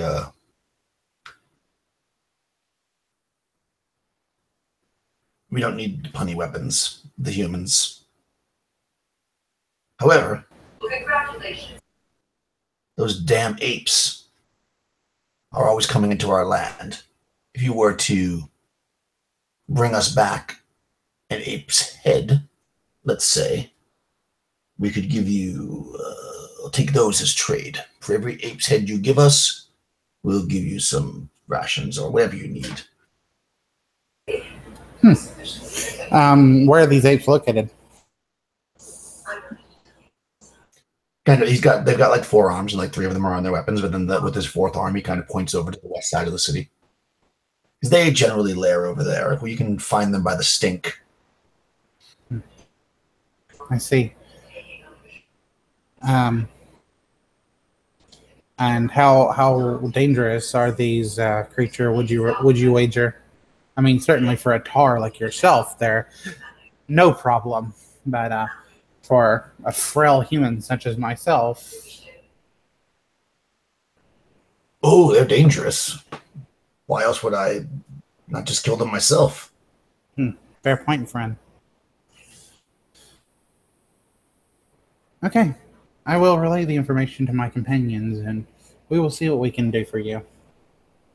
As you turn to start to walk away, then you hear him call out to you. He says, "Human, I'll listen. don't bring those stinking gods here." And then he turns and walks away.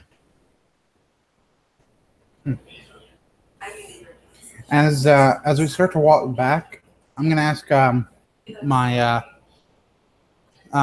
my friend Tar before we get back to our camp. The thinking gods, is he referring to the gods worshipped by most of the humans on this planet?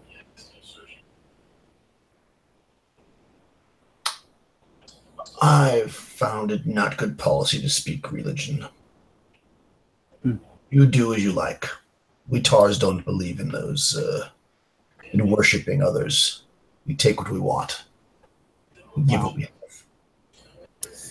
I may not let it be known amongst the group, but I completely agree with you at least. That's why I left the city. He says, I don't know how much you need the food, but these apes are not easy prey. Just so you should know. So, in your opinion, should we just move on?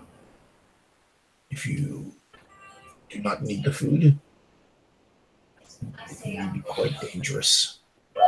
Having them as your friends might be useful if things were to go badly. Not the other tar. Okay. All right, we'll relay the information and concerns to the rest of the group and let everyone decide what they believe will be best. Well, sure, it's not best that we go out and fight some apes to get a ration of food. We can find our own food. That would be foolish, wouldn't it?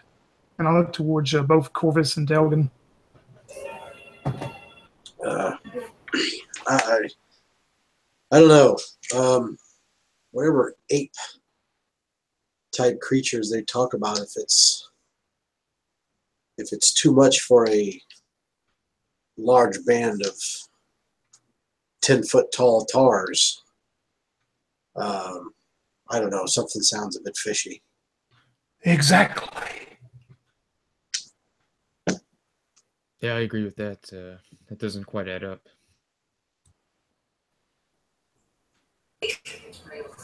I'd also like to think before we got back to the camp, just to say, I would like to thank the tar for his input, and but I agree that it might just be best to move on. I still have some rations.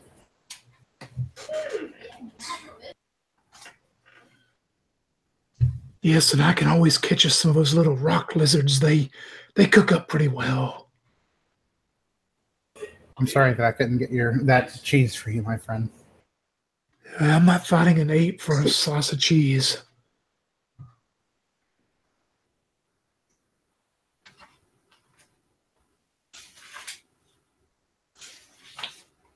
Okay, so you're gonna just go around and not worry about the giant apes or the giant tars, or Yeah. How far is it looking like we're going to have to travel? you think based on her description that you're probably maybe a day or so away. You could be up to 3 days, but it might be tomorrow. Like, because she wasn't exactly sure. I mean, I've got a week's worth, so. Right. Well, you've been traveling for 6 days. Oh shit! I got you. You're right. You said that too. So they won't trade for rations. They just want us to kill the apes, and that's it. Am I understanding that correct?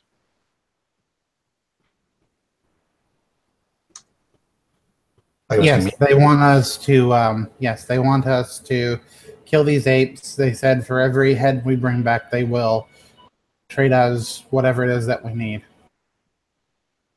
Hmm. You know, maybe if we could just like sneak over there and lure one ape out, we could, you know, kill that by itself. And You're then foolish. Yeah, well, Well, it was just a suggestion. if Pleiades thinks he can catch lizards, they do have a fine taste. Yeah, because if we've been traveling for 6 days, I ran out of food yesterday.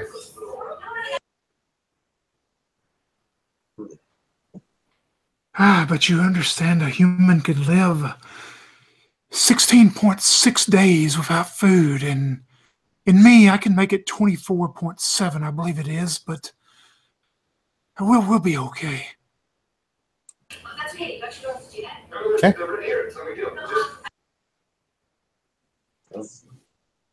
I leave it to the group consensus.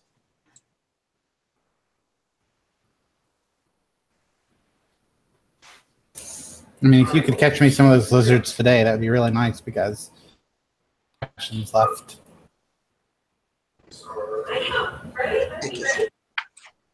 What's his Corvus? Oh yeah, I'm down for whatever. Corvus is pretty hungry in general, though.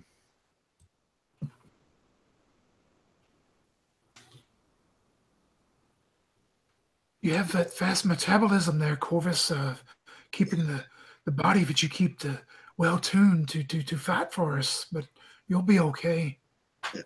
Yeah, I hope so. You know, Everybody seems to be willing to go with it, and it looks like Pleiades has the plan, so we're depending on you, my friend. Oh, I do the best I can. Like I say, we've seen a fireball come out of the sky. We've heard stories about apes, and we'll be fine.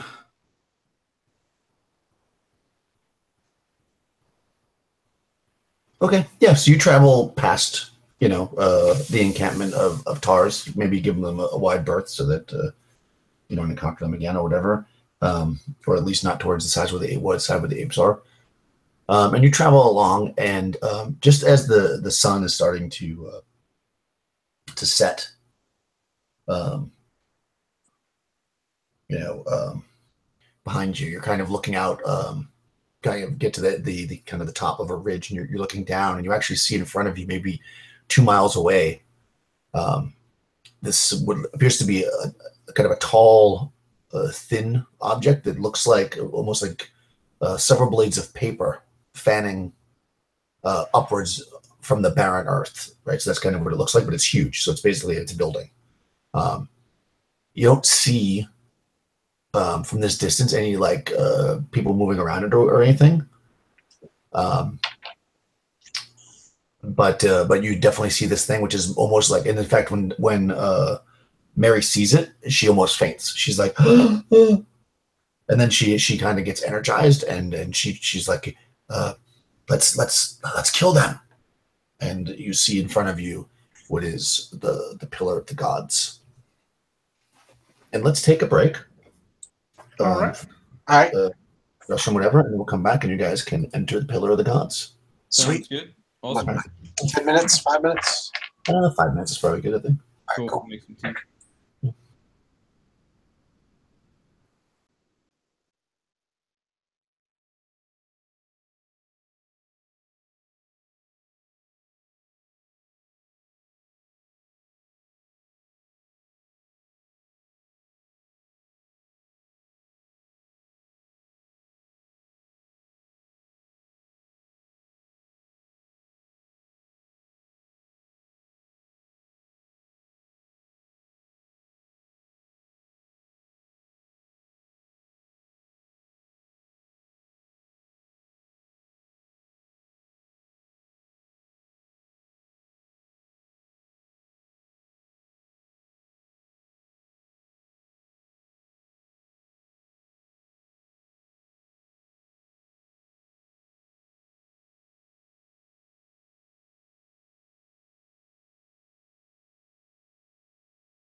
I'm back.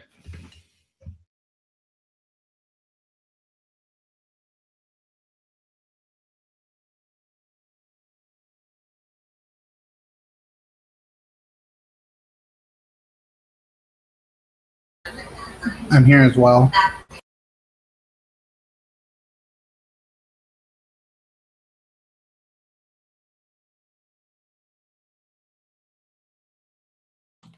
We were just waiting on the Star Commander, I guess.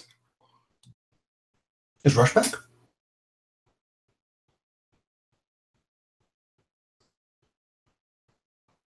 don't see Rush. Yep, empty seat. I don't know why I keep freezing. Hey, Daniel, I was going to let you know that that's a really good look for you. I like that short hair and that beard. Well, thank you.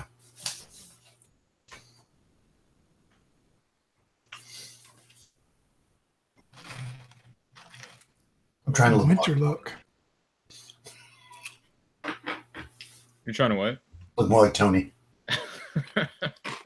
Wow, I don't have long hair. I can't grow long hair. I've tried.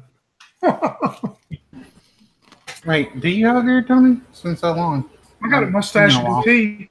I got a mustache and goatee. Oh, That's yeah, it. you do, don't you? What makes you look a little younger, in my opinion? Beard and the short hair. It goes really well with your glasses. He likes to hear that, I Sorry. imagine. I like that. Your character gets one level. Nice. Wow, Daniel, you look so youthful. Well, thank you. Handsome man. I'm realizing as I'm looking at this is the most confusing map I've ever seen. So let's see if we can manage this part of it. Okay. So Sorry it took me so long, guys. we're back. So you can see it maybe like a couple miles out, and the sun's starting to set. You see this building, which is obviously, well, Mary recognizes as the pillar that she was captured and brought into. And what do you guys want to do?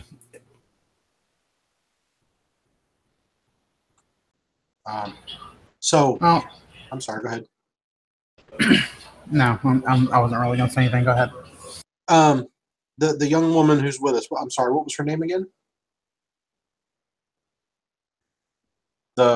Mary. Mary. So Mary started to faint or whatever. I'm going to look at Mary and ask her, say, have you been to this place before?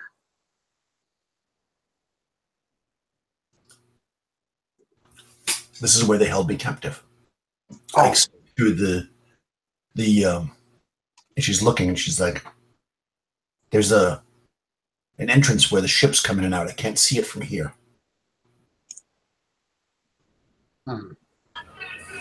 Where the strange sky ships, you mean? Well, they have maybe a dozen actual sky ships. The one that I stole also came from there. Yes.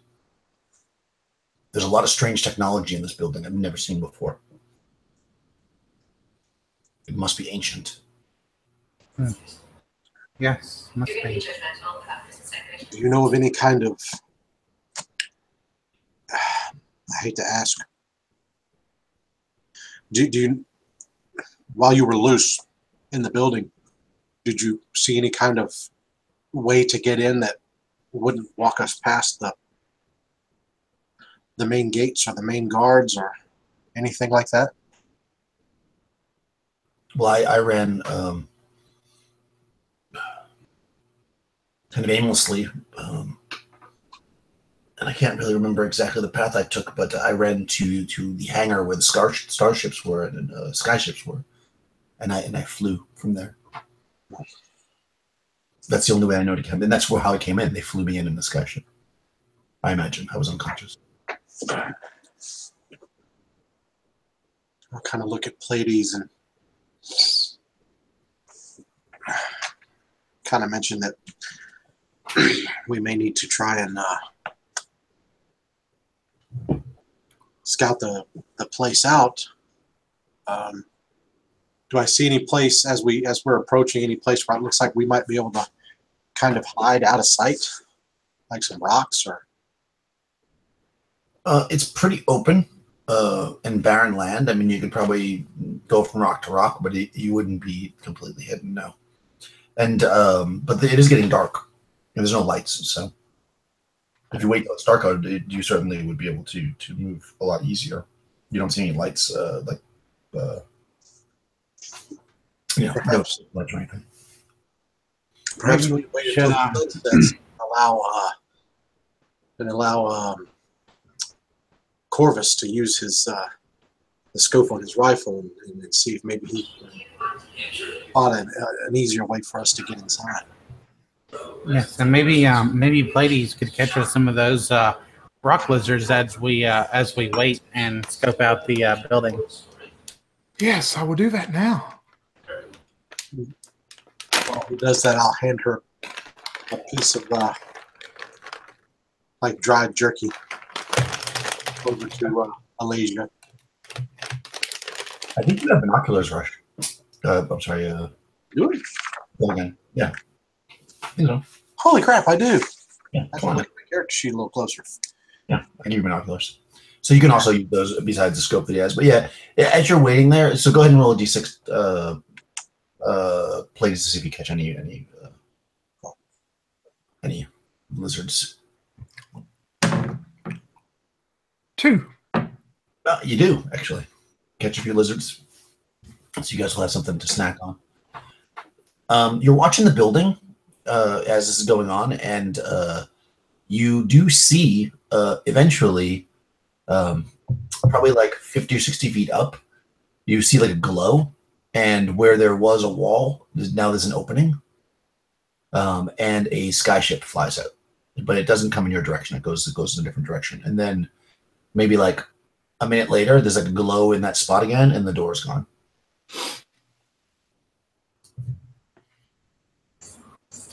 Wow, what amazing technology. I can only imagine the minds that build this must be absolutely brilliant.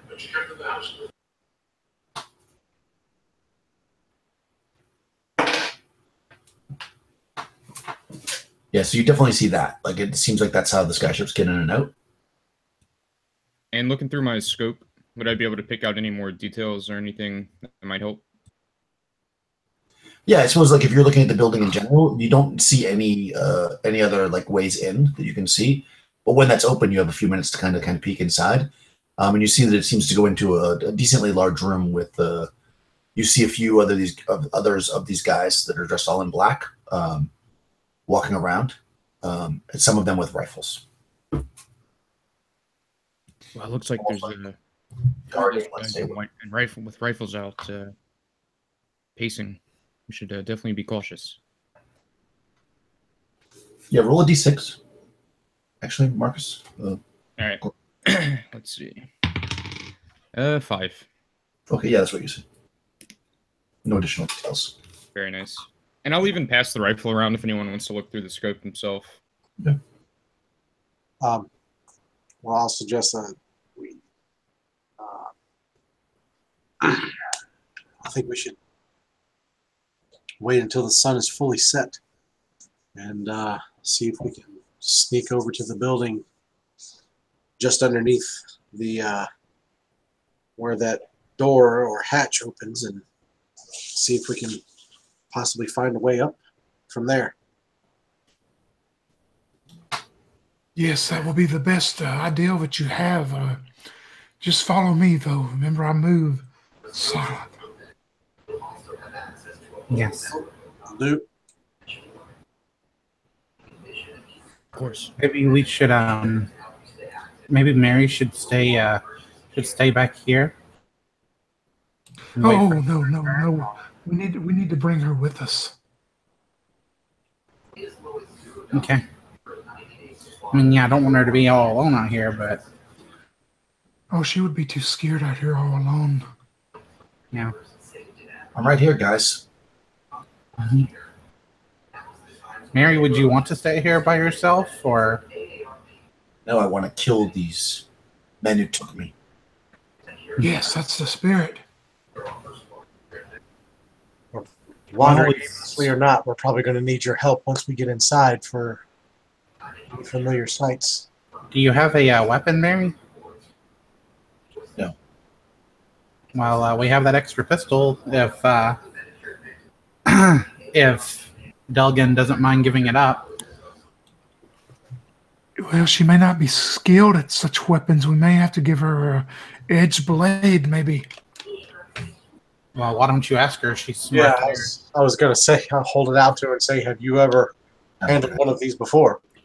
Well, she says, of course, all citizens of my city are trained as part of our way. It's no Yeah. longer a city. I mean, if you grow up in Sulphur, you pretty much have to learn how to handle a gun.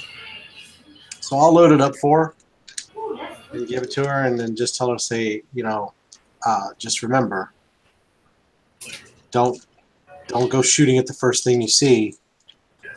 Sometimes we have to be discreet to, we don't want to give ourselves away until we're ready. So, and then I'll just hand her the gun. All right, she takes it. He holds it in an awkward way, pointing it kind of in your direction, and you get a little nervous for a second, but then she puts it away. How you use it? Yeah, she takes the gun. She looks like she's probably at least been trained on some level. So you're gonna wait till it's dark. That's the plan. I think that's the best way to go. Yeah. And then are you all approaching? I agree. Someone's going to look. Yeah, I'll go, a little bit ahead to scout ahead. And I want to kind of provide overwatch for him with the rifle. Okay. From where you are, or do you want to get close? I mean, you're pretty far away right now. You're like Yeah, I'll move up a little bit with him, but of course let him go further ahead. Okay, makes sense. Cool. I think the Tar will do that as well because he has a rifle as well. So let's do that. So you guys approach, moving along. Pretty quietly. You get maybe halfway there, and you start to see that that hatch, if you will, start to glow again. And you see it. You knew last time it took like maybe a minute, and then it disappeared, and there was a hole in the wall. But you see it start to glow now. When it starts to glow, I'm gonna say, "Everyone get down," and I'm gonna go prone.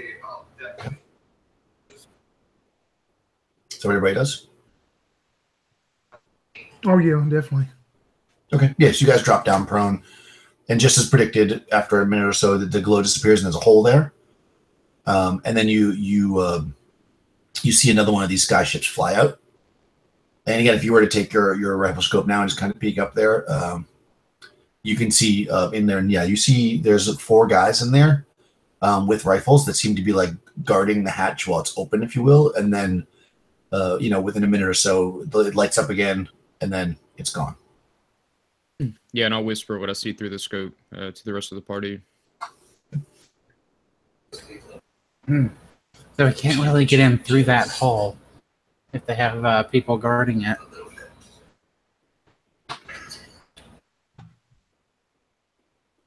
Oh, but we can. Myself and Corvus and Nestor, we can take 3 of them out at range. Yeah, but if there's more in there, it'll alert them. Maybe we should try to search around the building itself and see if there's any way inside. Maybe they have sewage on this planet, right? Yep. Okay, so maybe a grate or something. Maybe a sewage hatch so we can get in through.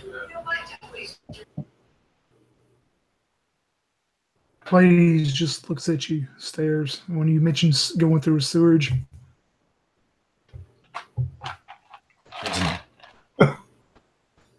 Trust me, we had to do it more than once. Sometimes the easiest way in and out of a place. Corvus shakes his head and just says, "Yeah, I don't know if I want to get these boots that dirty."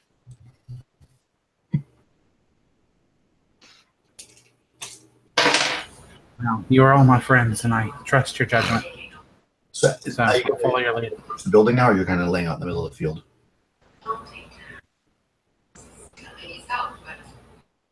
Well, if we were having that discussion, I guess we were probably still hiding while we was having that discussion. But then I Yeah. As you're talking about that discussion, you look, you see a glow because it's dark, so you feel like there's like a hint of light, and you look towards the building again, and you see that at the ground level, you see a glow similar to what you saw up top.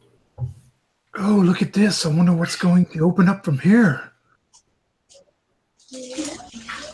Maybe some guards will come out and we can work with that. Or maybe they have one of us big apes. So after about a minute again, it opens up it's probably it's actually a circle, and it's maybe like 6 feet wide, and it opens, and then there's a little bit of like quiet for a second, and then liquid starts to like pour out, and even at the distance it's at, which is probably like 300 yards, you can smell that it smells nasty. Oh, yay! And then after a little bit, it starts to shimmer again, and it's gone. We hear Corvus gagging inside of his mask there, his helmet. I'm going to don my breathing mask.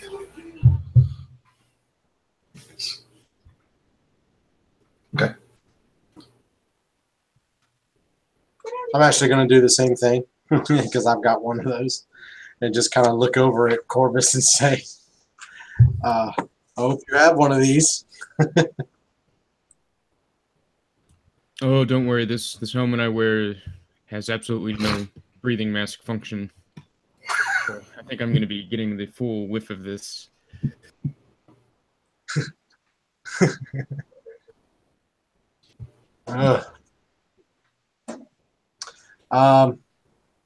Well, that leaves us with two options. We can either wait for what looks like the sewer dump to open up and we can go in that way, or we can try to climb the side of the building and wait for the upper door to open. The more dangerous, but we won't smell like a human toilet. Yeah, it smells a lot like rotting stuff too. What comes out of it, not so much poop, but more like rot. A cesspit, then. Oh, I'm not too worried about the adeptness of climbing for me. I'm just worried about yourself and Corvus. You have such gear and stuff. I know you were strong, but I don't know if it would be good for you to climb up those walls. I've got a rope. Ah, yes. Pulls out a big, long coil of rope. Mm-hmm. And it comes with a magnetic grappling hook. Oh, it does? God, that's even more awesome. That's neat. Wow.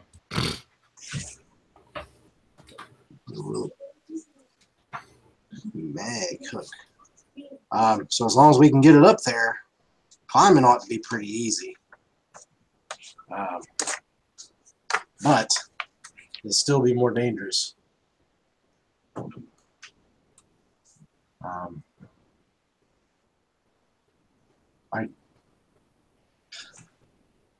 I don't know. How many people did you see inside the door up top? Again? I saw 4, I think. And they were all armed. Yeah, if we can get in there and take them down quickly before they alarm anyone, we might be okay, but it's certainly more risky. Well, the problem is the people in the sky ship would be able to see us as well, wouldn't they? Well, we have to make... Yeah. Well, Skyship gets away first. They may not be paying attention to what's going on very close to them. They may have their eyes set on something further away. Fair enough. Okay, well,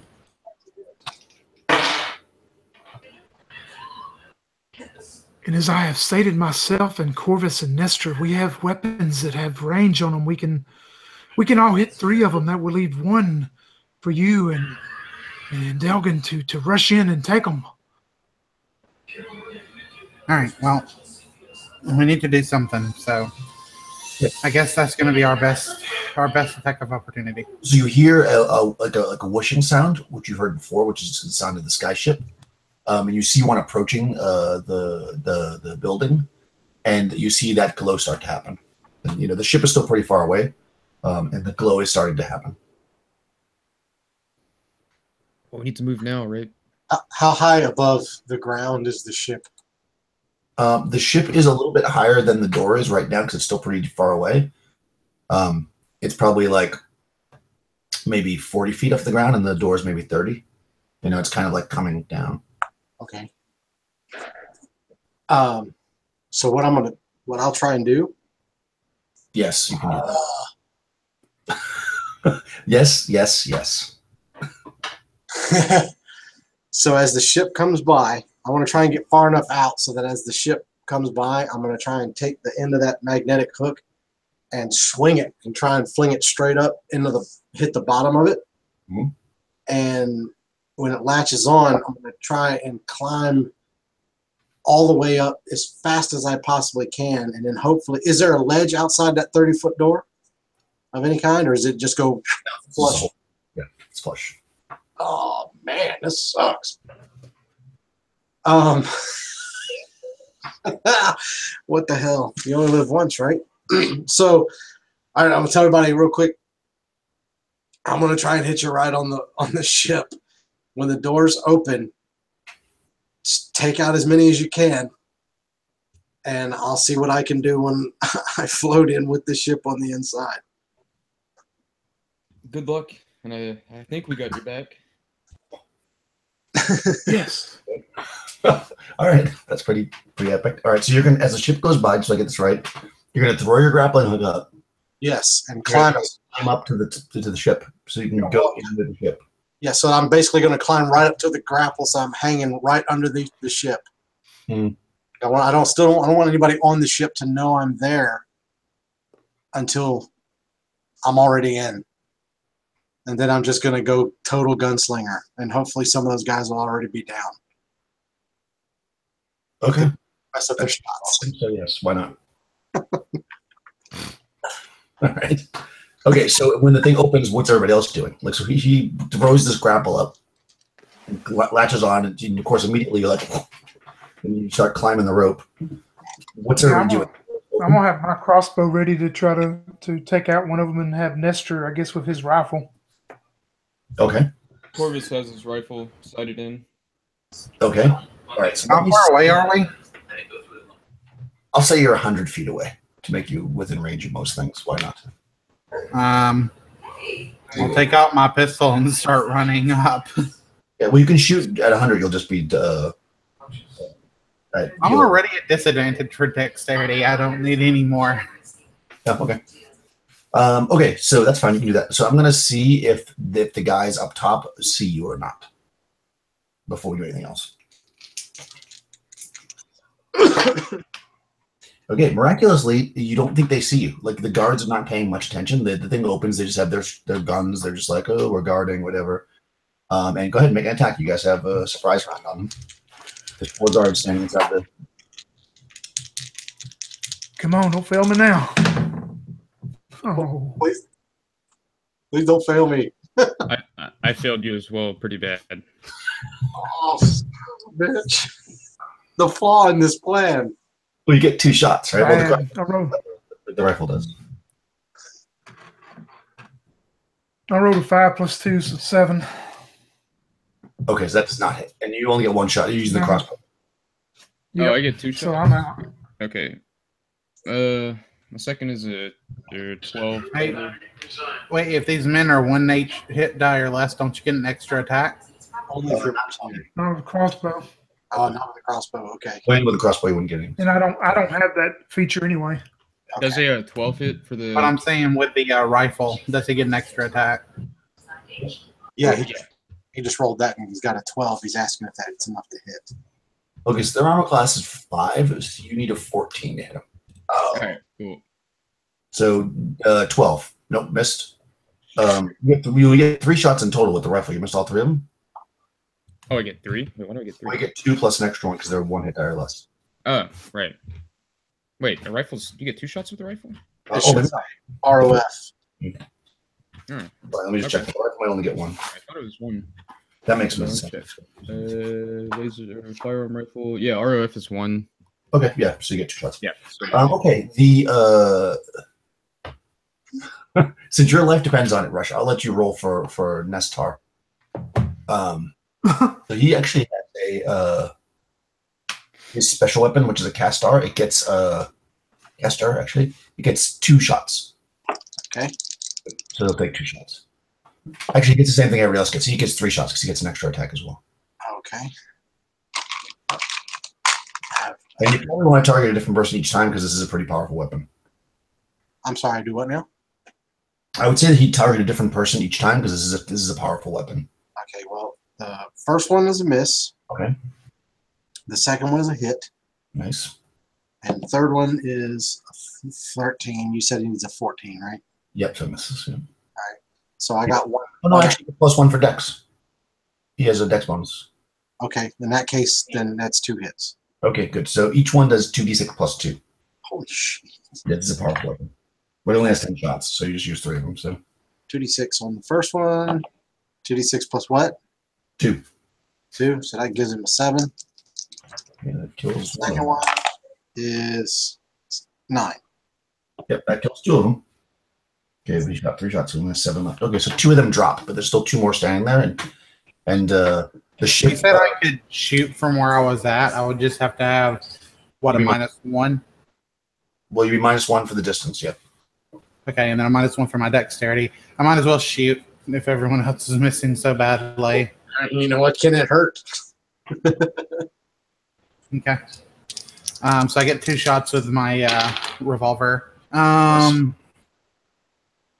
Let's see. So on one of those, I completely missed, and on the other one, You need to armor class, I probably do. To be honest. I hit armor class 6. That just misses.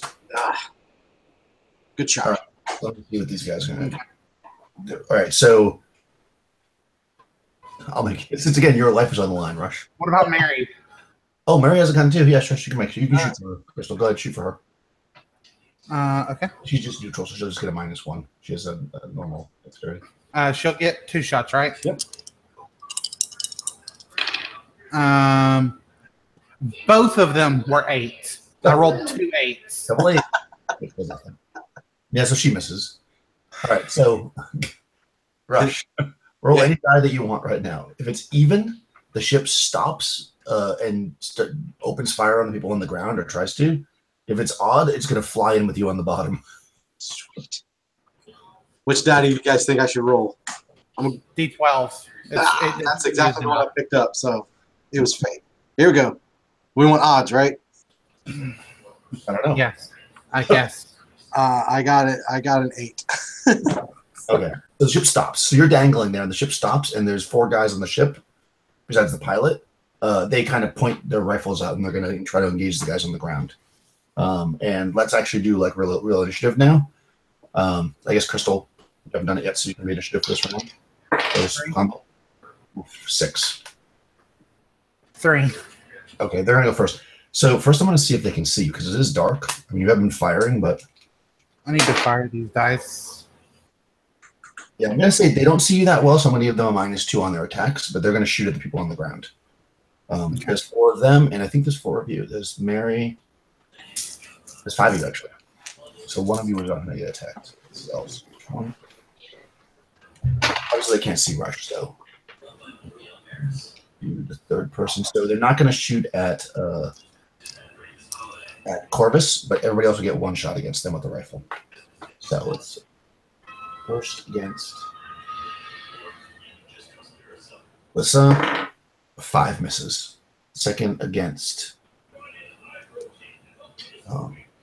Pleiades, 19. That's going to hit you, I think, even with the 7. But that's Yeah, well, I'll be AC 6 since they're medium sized, but still, that should hit. yeah. So they are only 1 hit die.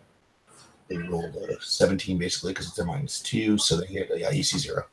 So you get hit once with the rifle, and then once against Mary, who they miss. And once against Tar, who they miss. Okay. So you get shot once with the rifle, which is a D6 +1. For 5 points of damage. Whew. get shot through with the rifle, but all the rest of them miss. The guys up top don't. Since two of them dropped dead, the two that are up there, I think their reaction will be to grab the guys that are on the ground and drag them back because they don't know they're dead yet. So they're actually not going to attack, but they move back, so they're kind of out of sight. Are they out of sight of me too? No, you can see the guys up there because you're more or less like kind of level. You can see like their knees. You shoot them in the legs. So what I want to do, if I can, is all right. So my question is, if I can shoot 3 shots, can I split between the 2? Yeah, of course. So what I'd like to do then is I'll try and steady myself on the rope and shoot 2 at one and 1 at another and 1 at the other. Okay, you can do that for sure. Go for it. You can go first. They're talking about the guys that are up there, right? Yeah, the guys that we already have shot, the 4 original guards. Because I can't see the guys on the boat either, just like they can't see. Exactly. Not without climbing up there. I'm hoping that all the gunfire that they're doing, I can shoot at the same time, and they won't know that there's somebody under the boat. Right. All right. So the 2 shots against the one guy, I got a 15 and an 11. So I think that's my hits. And then the other guy is an 8. Damn it. That misses. So you hit one of them. I got 1. It's D6 for 1 point of damage. Okay. So no, he's still Going well. hit him in the leg. Well, okay. Cool. Yeah. So okay, how about the guys on the ground and girls? What do you guys want to do on the ground? You got the airship shooting at you. It'd probably hard to see the people inside the tower now though. Can we see the people inside the ship okay? Oh yeah, they're like standing right on the edge. Imagine like almost like a helicopter would be, like so that's Yeah. sides. They're just basically shooting down. Well, There's also never mind. I was gonna ask if I could see the pilot, but I've decided against that. Yeah, I'm gonna. I'm gonna try and shoot That'll be the one that you crit. someone. Yeah, yeah, right. Yeah, I'm just gonna try to hit one of the guys that are shooting out the side right now. Okay. Oh, nice. Wait, do I get a -2? Like, are they far enough away, or are they within 75 feet? No, they're close to you for sure. Okay, There's- cool. Awesome. So, I should hit twice. I get an armor class of 3 with 1 and armor class of 4 with the other shot. Perfect. Yeah, 2 shots. Nice. Okay. Damage. And I do a total of I'm gonna say I aimed at 2 different people. So 1 shot hits 1 guy for 6 damage, and the other shot hits another guy for 3 damage. Okay. The one guy goes down and falls off the ship and lands on the ground right near you guys. Nice. Okay. How about Go ahead, Corvus. or Corvus? Yeah, I'll take a shot. I guess it's the same. So you're gonna shoot people up on the. You can't really. We have a scope. You might be able to see the people inside, but they'd be -2 to hit at this point because they backed up. You'd have Okay. you get a better shot of the people on the ship above you. I have a better shot, I suppose, because I'm not rolling too good. Yeah, I rolled an 8. Okay. So, You get 2 shots still if you want. that's right. Keep forgetting. The second is a 13, so just off. Okay. Yeah. So you shoot up at the ship, and it doesn't seem to hit any of those 2 guys. They're maybe at an odd angle for you with the rifle. How about the rat? He is shaken up by taking this damage, and he just grabs a bow to start putting his crossbow, and he looks towards you, and he wants to start skittering up a wall to try to get up to the opening. Can he do that? Yeah, I think you can get to it and start to climb up this round, but you won't be able to get up there all the way. So it'll be next round before you're up there. Yeah, because in his mind, he's trying to get away from the range of these people on this ship, and he's real confused at this moment as he starts skittering up the wall. Okay. Yeah. So you run towards the wall. Do you want to shoot for the tar? Who did that last time? Rush did, right? You want to shoot for the tar? Say what now? The tar, Nastar. He's Yeah. Yeah, he still has 6 more shots in his gun or whatever it was. He shoots how many times?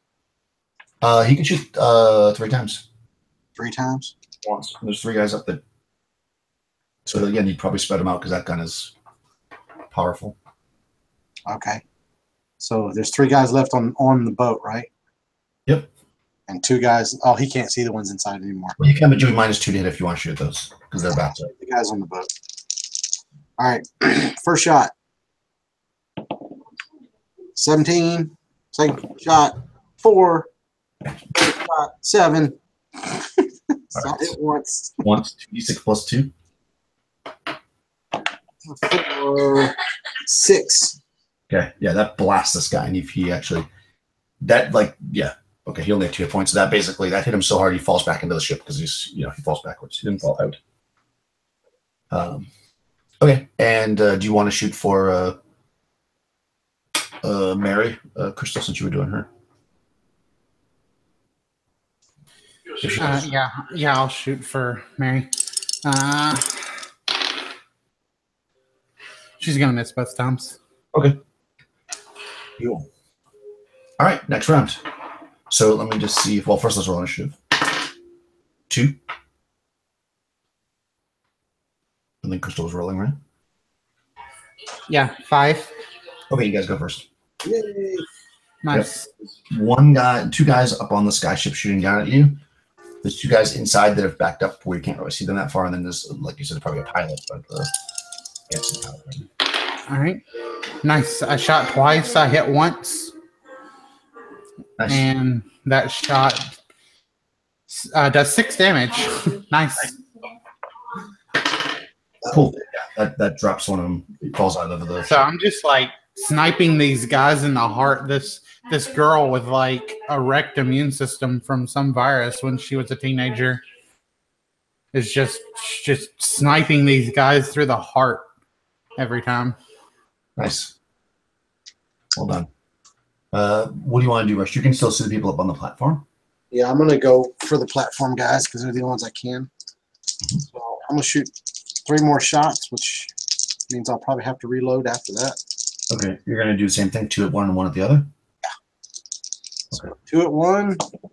I got a 18 and a 7, so that's 1 hit. Mhm. And the other guy, I got an freaking 11 Okay, so for 3 points of damage. nice. Doesn't quite kill him. Okay, he's still up. You like just like nicking him. I guess it makes sense because you're only seeing his legs. Yeah, plus I'm dangling from a rope. You're dangling from the rope, so it kind of makes sense. You're climbing the wall this round. Yeah, can I get it enough where I could like just lean up over the top and see them to take a shot at with the crossbow? Or I think that'd be next round. okay, good enough. Marcus said he already pre-rolled for his character and got a 3, so he misses. Yep. Is that everybody? So everybody's shot this round for you guys. Um, No, the alien hasn't shot, right? Or Mary. The alien and Mary have not shot. Okay. I'll shoot. Hey, Marcus, do you get another shot though? Don't you get 2 shots? Or Yes, I get 2. Oh, you do get another shot. That's right, because you're a fighter. Second one, 19. Ooh, that hits. 5 points. Oh, that kills him. Very nice. Okay, yeah. So all the guys on the starship drop. The skyship, I should say, drop.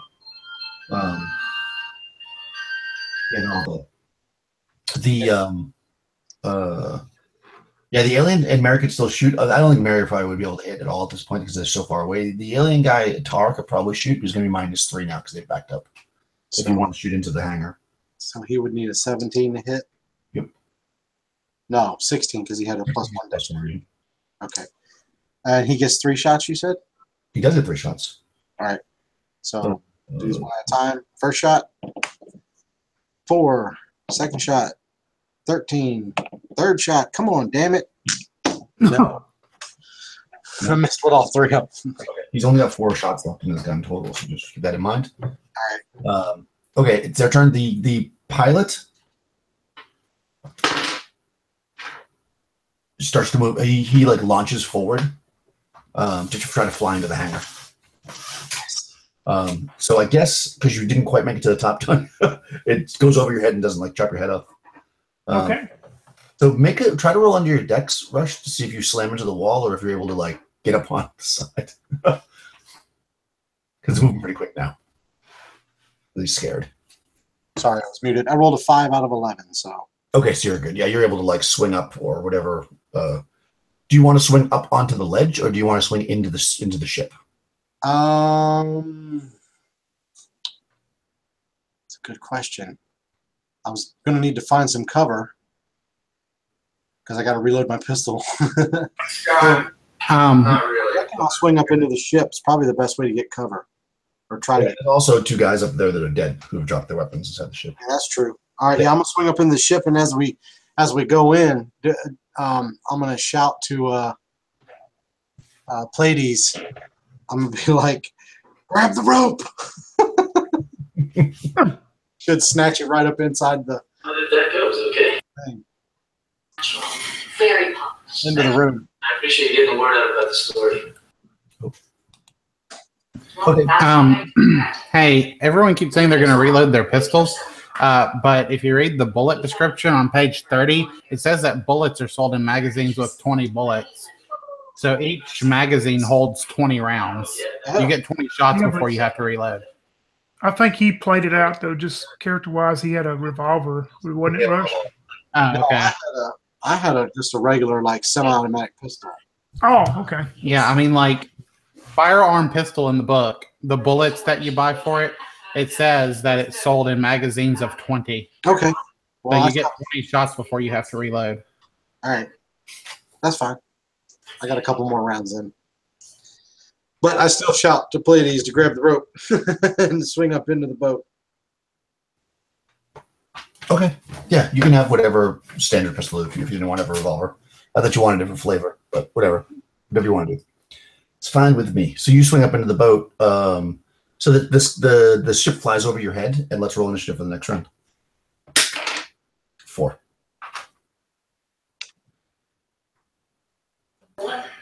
One. Okay. All right. So the ship flies in, and you see. Well, we'll know what you see inside the ship in a second, but you see Pleiades, the guys that were up there, the 2 guys that were getting shot in the legs. Now the ship's in there. You see them running for the wall, and they throw a switch, and you see a glow start to happen in the opening. Yeah, can I take a shot at him before he reaches the switch? Or Well, no, because they went first on initiative. okay, so I got you. You can shoot them now. Well, I'm going to shoot at the one that pulled the switch. Okay. 18 on the die, so surely that hits. That'll be and wow, max damage 6. Oh, cool. Crossbow. All right, roll a d6, and if you get a 1, then it's one of those weird switches that you have to like throw hard, and maybe he's holding his hand on it still. I had a 5. Okay, so no. So he threw the switch, and the thing starts to light up. I mean, you're in the thing, and you're inside the glow. It's not like killing you. I mean, you can pass through it still. Yeah, I'm definitely going to run on in because I guess I probably would have heard Delgan, hollow and looked up and seen him on the sky ship. So I'm definitely going to run into the whatever it's called. Yeah. So as he pins the guy with the crossbow, I think I am actually going to pick up one of the other guns. Okay, the rifles. I did use the term gunslinger several times, so I actually am going to go with the revolver idea. Okay. So I'm going to pick up one of the guns that's laying on the deck and immediately just try and gun the other guy down who's waiting on the door to open up. Okay, the guy that's in the hangar with the rifle, not the pilot. Because you do see a pilot in here, but he doesn't appear. He's not aggressive towards you right now because he's landing them. No, I want the guy who's trying to get out of the room. All right, go for it. So I'm going to squeeze off all 3 shots at that guy. Just 2 shots with the rifle because you get 2 and then 1 and then 1. Oh, they had rifles. Gotcha. Yeah, right. All right, 2 shots. Does do more damage though. Well, I hit once. Nice. With 16, and I got a 1 with the other one. Awesome. Is that D6 also? It's D6 plus 1, I believe, for a rifle. That's what I've been rolling. D6 plus 1. I got a 6. Nice. or 5 plus 1. So Blow that guy away, and he falls to the ground. Except for the pilot, who immediately, like, kind of the skyship, you feel it stop, it's still hovering in the air. He like just raises his hands and doesn't say a word. And you're looking inside this hangar. A few seconds pass and the wall closes behind you. But there's no other people in here. There's look at my map. There's basically a couple of doors on the far side away from you, and a door to actually there's a bunch of doors in this room. You're looking into this long room. It's actually maybe like 400 or 500 feet long because it's got a bunch of these little skyships in it. And to your left, there's a door way up on the other end, almost to the end. On the right, there's a door, and then there's 2 doors way at the very end of it. And like near the door to the left is where that switch was that the guy swung, and you can see, the guy laying there dead with the crossbow bolt in him. And the pilot's not saying anything right now. He just has his hands up in the air. So I would probably like snap my fingers and point at Pleiades and point over at the door to try and signal him to go shut the door, and then I'll tell the pilot, train the gun on the pilot, and tell him to shut it down and park it right now. Okay. So he like slowly like lowers his hands to like the controls, like very, very slowly, so that it's obvious what he's doing. I mean, he maneuvers the ship forward a bit and then kind of like turns to the side and parks it, and then it lowers to the ground and stops. So what did you also, Daniel, just for clarification, the door is actually closed, so our other 2 companions are outside, right? Correct? Yeah, exactly. Yeah, I guess I'm gonna try to run over and try to see if I could open it back up, and if not, I'm gonna yell at Delgin to bring that pilot over. Okay. Yeah. So there's like a switch on the wall that you saw the guy throw. So do you just want to throw the switch? Yeah, I'm going to pull the switch, so hopefully the door will open back up to get the rest of us in. Yeah, if you do that. So from the outside, you saw, this happen. Basically, the ship flew in. It was glowing. Your Roman friend rolled in quickly. The wall disappeared. And then you're looking at the outside of the building for a second, and you're thinking to yourself, oh, man, like maybe you're like wondering, like whatever. And then you see it glow again, and the door reappears. The opening reappears, I should say.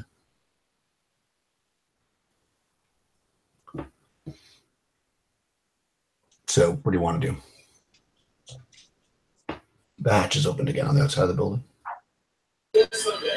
So can we all make our way over to that hatch now and You can if you want.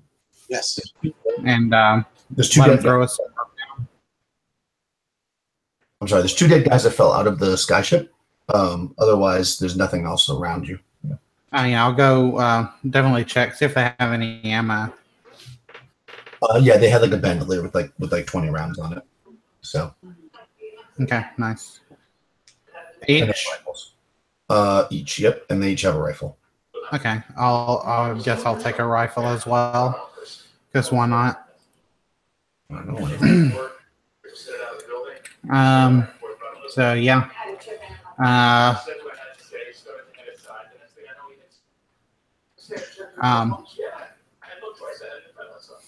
going to go ahead and bring the pilot down off the boat and bring him over to where Pleiades is and see if I have something to find his hands or whatever.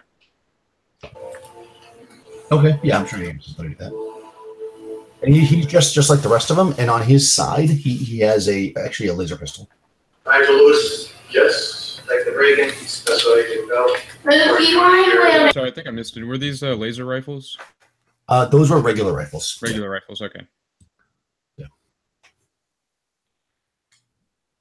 So there's bullets there that would work in the rifle if you want to take them. There's a bandolier of 20. I'll take like 10 or 5. I don't know if anyone else needs some. I'm going to reload my pistol, and then if no one else has an objection, I'm going to take his laser pistol. Yeah, go for it. I think it would look good on you. Appreciate that. So you got the specs for the laser pistol, right? Or no? You need me to send it to you. It's 1d6 plus 2. Your rate of fire is still 2. Okay. But your range of 100. Okay. Yeah, and it's loaded with 1 energy cell, which has 20 shots. And of course, the laser pistol is way more quiet. Not that you've been quiet so far, but you certainly have not been quiet. Only because of necessity. Yeah. Although surprisingly, nobody else seems to be coming at this moment. Like you're kind of like reorganizing and regrouping and getting all this figured out. Nobody else has come busted in or anything. I'm just sitting there watching the pilot as we wait for the rest of them to come in. Yeah, is that pilot still alive as we're coming in and everything and getting reloaded and all that? Yeah, he didn't shoot him. He just tied him up. Okay. Yeah, I'm gonna try my little technique on him, see if I can talk him into giving us some information. Okay. Okay, yeah. So I want to use my silver tongue, and I want to say to him,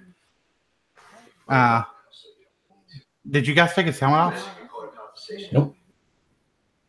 Okay, I take his helmet off first, and does he have a name tag? Nope. Okay. I'm gonna take his helmet off, and I'm gonna say, "Oh, that helmet must have been quite hot. I imagine might be a little more comfortable for you with it off. I'm really sorry that things had to happen the way that they had to happen, but we really need some information. We need you to help us with some information." You took his helmet off? Yeah. Okay. So he's a Medusa, save versus turn to stone? Are you serious? No. Oh. He's just a regular guy. Oh, man, I laughed at first because I thought, oh, it's a joke. And then I thought, wait a minute, this is Daniel. No. I'm just gonna put a goblin that memorizes fireball here. Yeah, he's actually he's like albino. He's very, very pale. He has white hair and very, very pale skin. But yeah, he's just kind of looking at you. And you're gonna try to do your thing on him, so he gets a save, right? Let me see. Well, actually, before I do Silver Tongue, I'm just gonna try and talk to him. Okay. I want to see how responsive he is. Sure. Yeah. So he's looking at you, and he doesn't seem to be willing to speak at all. Well, he says to you, "Look, it's not personal. It's just a job. We all have to eat." Of course, I can respect that. Now,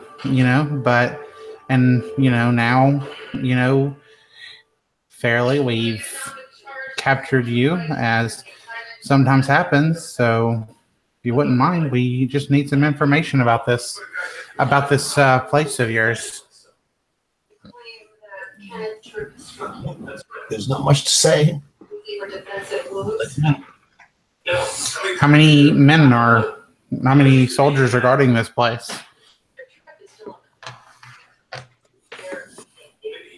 This is more like a waypoint. There's not really a lot of people here. I think you've killed them all, actually. Okay. What is it that you do here exactly? Because we've heard tales of human sacrifice. I don't know anything about that. I transport goods. If those goods happen to be a person, that's what they happen to be. But normally, it's technology that I've never seen or understand. Wow. That must be quite a life. Well, like I said, I'm sorry that things had to turn out the way that they did, but as you said, it's just business.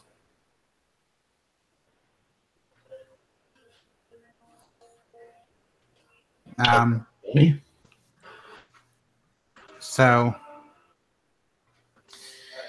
I don't think there'd be anything wrong with letting this guy live and just gag him for now and figure out what's in the rest of this place. So, I'm gonna look at the rest of the group and ask them, does anybody else have any questions for this guy? Yeah.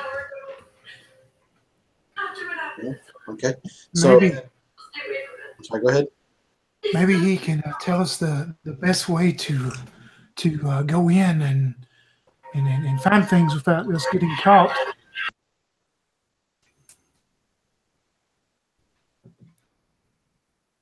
Well, he looks at you. Says, I've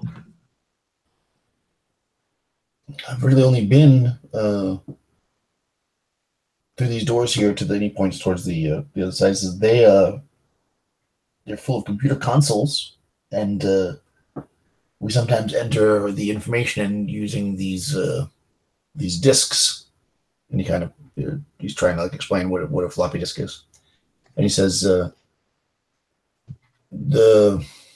then that door over there, and he points to the right, and he says that leads into the area where they bring some of the more like hard goods. But being a pilot, I rarely get off the ship. I just go from tower to tower around this planet. I'm actually from quite a distance away. No, okay. What about the bosses here? You know, everyone has to answer to someone. My boss is not here. Oh, Do you need any kind of passwords or passcodes to move around inside of this building? Not that I know of. Okay. Where I've been, there's not been any. You just step close to the door and it opens automatically.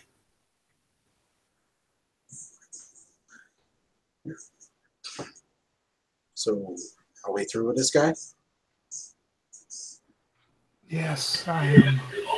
Yeah, I don't want to see him. Take my revolver and grab it by the barrel, and I'm just kind of whack the guy right in the back of the head, like with everything I got, and just try and knock him clean out. Okay. Yeah. So you knock him out. He falls to the ground.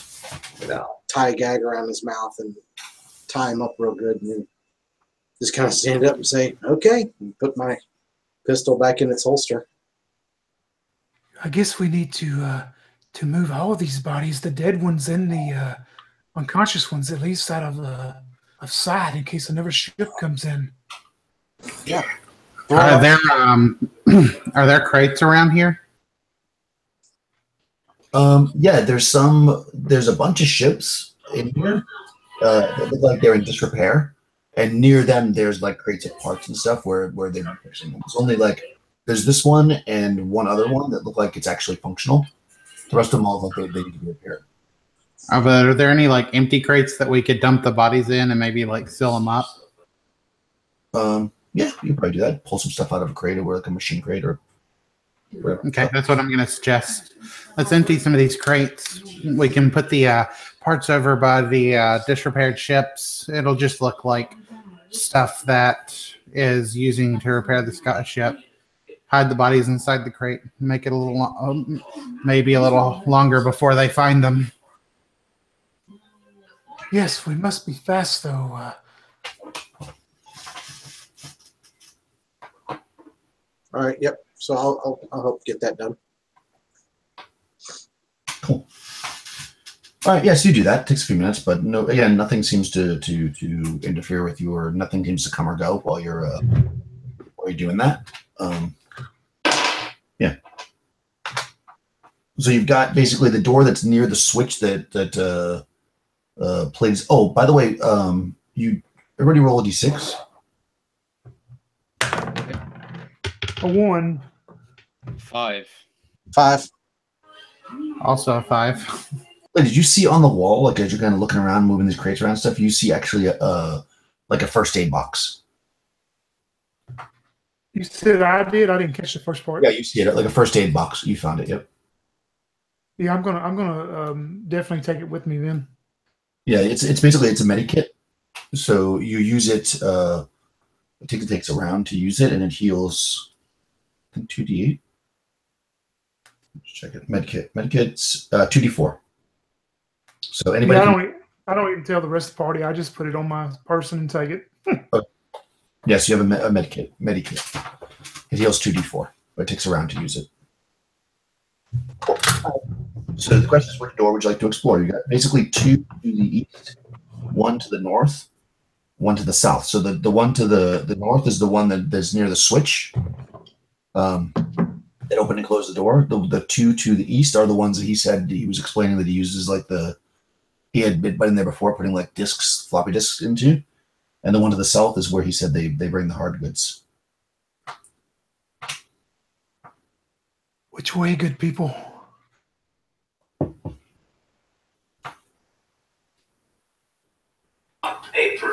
Well, I heard this old saying a long time ago that said, good adventurers always go left. You can't doubt that kind of logic, so I say we go left. Left as from when you first walked into the room. So south. Yeah. Yes, that's what I'm asking. Okay. Cool. All right, yeah. So this is door to the south, and as the pilot said, is true. Step in front of it, and the metal door slides open, and you're looking down a hallway. It looks like the hallway goes down maybe like 30, 40 feet, but after only about 10 feet, there's another hallway that goes off to the right. This hallway is lined with what look to be screens and blinking lights of some kind of computer, like almost like you're inside of a giant computer. Definitely stuff that you've never seen before. Like you kind of understand what it is, but it's far beyond your normal technological level that you'd see on this planet. Yeah, seeing all that, Pallades just turns around and says, these are things way above something I am knowledge of. Yeah, I've never seen that before. Neither have I. I would like to step up to the machine and can I read anything on any screens or anything?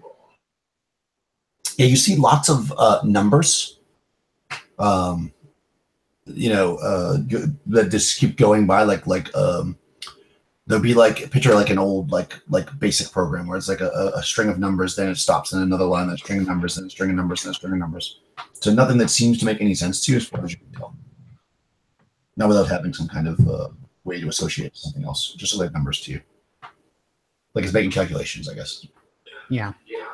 Okay. Are there any other screens or anything in this room that read English of any kind? No. If you walk around this whole room and look around, that's pretty much what they're all doing. Okay. What is this English you speak of? Room and looking at these different screens and looking for English, and when all of a sudden you hear a whirling sound and lasers start shooting like from the wall, just like random, like a security system, and everybody gets attacked by a laser. One. Let's see, one each. Here we go. Oh, 20. Where is this? Okay, so the first person, which is Alicia, and then the fourth person, which is Marcus, AC7. I think that misses you. So you get blasted. So you walk down there. I guess that makes the most sense that you were the one looking. Yeah, you walk down and basically you get shot by a laser, which does 6 points of damage. 6 points? Okay, I'm dead. Okay. Oh, you're not dead. So roll on the 2D. Roll 2d6. I never do good at this, so. No. Good thing we have to. 5 total. Oh, 5's not bad. You're knocked down and stunned, but you drop what's in your hand. So you guys see your friend get shot with a laser, and she falls flat on the ground, and she drops like her what's in your hand, a pistol, whatever weapon you have, you drop. Well, I was gonna say I had a flashlight in my hand. Okay, so you dropped the flashlight. Well, they don't really need it because it's bright in here. But if you want to have a flashlight in here, that's fine. Oh, okay. Well, then I wouldn't have had anything in my hands. I didn't have a reason to, as far as I know. I'll stoop down and grab her by the Yes, these lasers are firing all around. Do you want to go retreat back to where you came from, or do you want to go down that other hallway? That's Oh, I'm already back in the hangar. how about you, Delgan? So I'm gonna grab Alasia by the shoulder of her coat or whatever and just drag her back from where the laser was and say, maybe we should Into the go the hangar? other way. I'm sorry? You want to go into the hangar or down the side hallway? Well, I'm gonna retreat back to Okay. where. Okay. Yeah. Just pulling her out of danger. And I'm also going to ask Mary, since no one's actually asked her, when I'm going to ask Mary, when you were escaping, do you remember how you got into this room when you stole the skyship? Where you were coming from? I know you said you were frantic, but I was yeah, I think I came from that direction that you just tried to go. There were lasers and things firing, but I thought that they were the guards shooting at me. huh. Okay. And once you pull her out, by the way, so after like a couple of volleys, the lasers stop.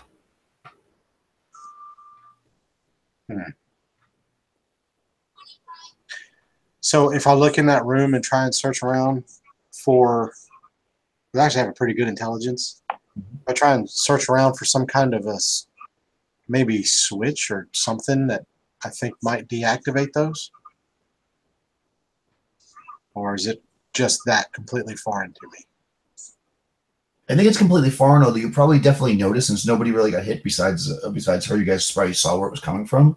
There's these little hemispheres in the ceiling that the lasers seem to come from, and you see two of them in this hallway.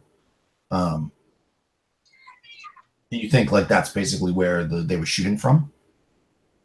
So at least you know kind of where they're coming from, if that helps at all. So I could just shoot them out with a laser pistol and it wouldn't be that loud. You could do that. So I offer that suggestion to the group. This is the way Mary went. We could go that way. We would just have to shoot out those globes. Oh, should we just go and try another door for now? Maybe. Yeah, I don't want to shoot those things. It might alert everyone to come to us or something. I mean, okay. Well, it was just make a loud screaming sound or something. I don't know. All right. Well, we shall try another way then. I said we go down the other hall. Okay. So try and get my nerves back under control, which are now jerking because of this laser pistol action. There's two to the east. One the west is where you came from. That's what the exit out, basically outside. Did you leave that hangar door open, or did you close it? As far as I know, it's still open. I never would have thought to close it. So do you want to go north, or through one of the two doors to the east? Oh, let's go north. Okay. So you stand in front of the north door and it swings open, just like the other one. It goes, slides open. It's a steel door. And you're looking down a hallway that looks almost identical to the other one. It has a bunch of screens on it with numbers going crazy, and it's got a bunch of flashing lights. You would go maybe 10 feet into this room, and then you could make a turn to the right for down into the hallway. I immediately step back out of the way, seeing these room. It looks like the one we just come out of, and taking no chance with a laser. I just step back out and go, "Oh, I don't think we need to go this way." Yeah, I completely agree. Still twitching a little bit.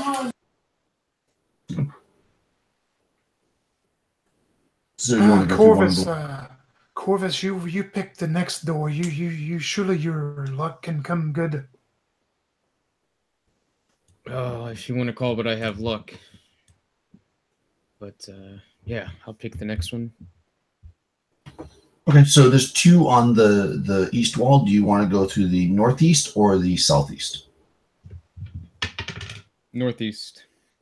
Okay, so you step forward in front of this door, and it slides open, and you're looking down a hallway that's again very similar to the one that you've seen with screens and flashing lights. And if you went in maybe about 10 feet and you made a right, there'd be another hallway. Oh, Okay, this I is know. all confusing. This is very confusing. I don't like this. I don't like what I can't see, you know? If we get some paper, we can make a map.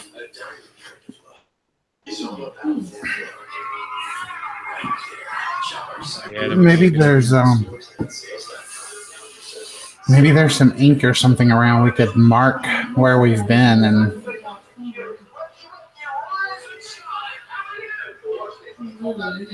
Oh, first let's go to this other door.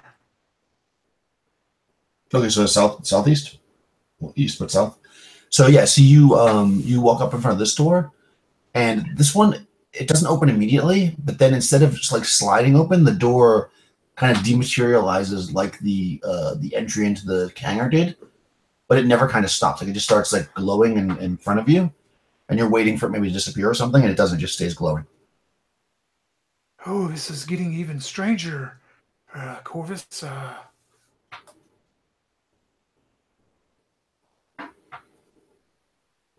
Well, maybe we can get it to stop glowing if we smash it. Oh, I don't know if we should smash that. why do you always want to have so much violence against everything? I don't want violence against everything. I'm just trying to figure out the mystery here. But the more noise we make, the more the rats will come out. Yeah, you're right. It's the nicest Christmas sale at Toys R Us. Maybe we should just do what Delgan says and start at the first room, and hopefully the lasers will not take us out. Yeah, we gotta be real careful though. I'll go first. Oh. Okay, so you're gonna go first to which one? South? Yeah. That was the first room. Okay. Yeah. The laser room? Yes, you step forward and the door slides open, and you can see same thing, screens, numbers going by. If you went in maybe 10 feet, you could make a turn to the right, and it would send you into another hallway. You do see those little things up in the ceiling where the lasers come from. I'm gonna act like I don't see them because they make me nervous, and I'll head into that hallway to the right. Okay, fair enough. Yeah, I'm gonna quickly follow behind him. Cool. Yes, you come in, you make like, it's 10 feet, so you walk in a little bit, you turn down this hallway. Again, this hallway is very similar. You see lots of screens, and you see lots of flashing lights, and there's like a kind of weird offset color to the room. But you don't see anything that really makes sense to you. Like there's no like screens that are very obvious or whatever. But as soon as you step into this room and you see immediately, though, not room, rather hallway, you see immediately you could go another 10 feet and go to the left, or you keep going straight for at least another 60 or so feet, and then it turns to the left up there.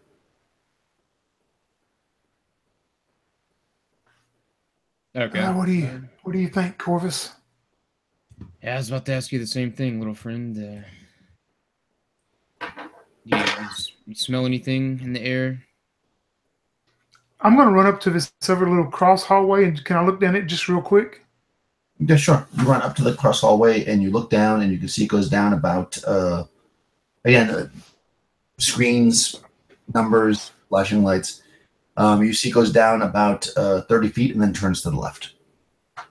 And just as you're doing that, all of a sudden, there's a question from the ceiling, and everybody gets attacked.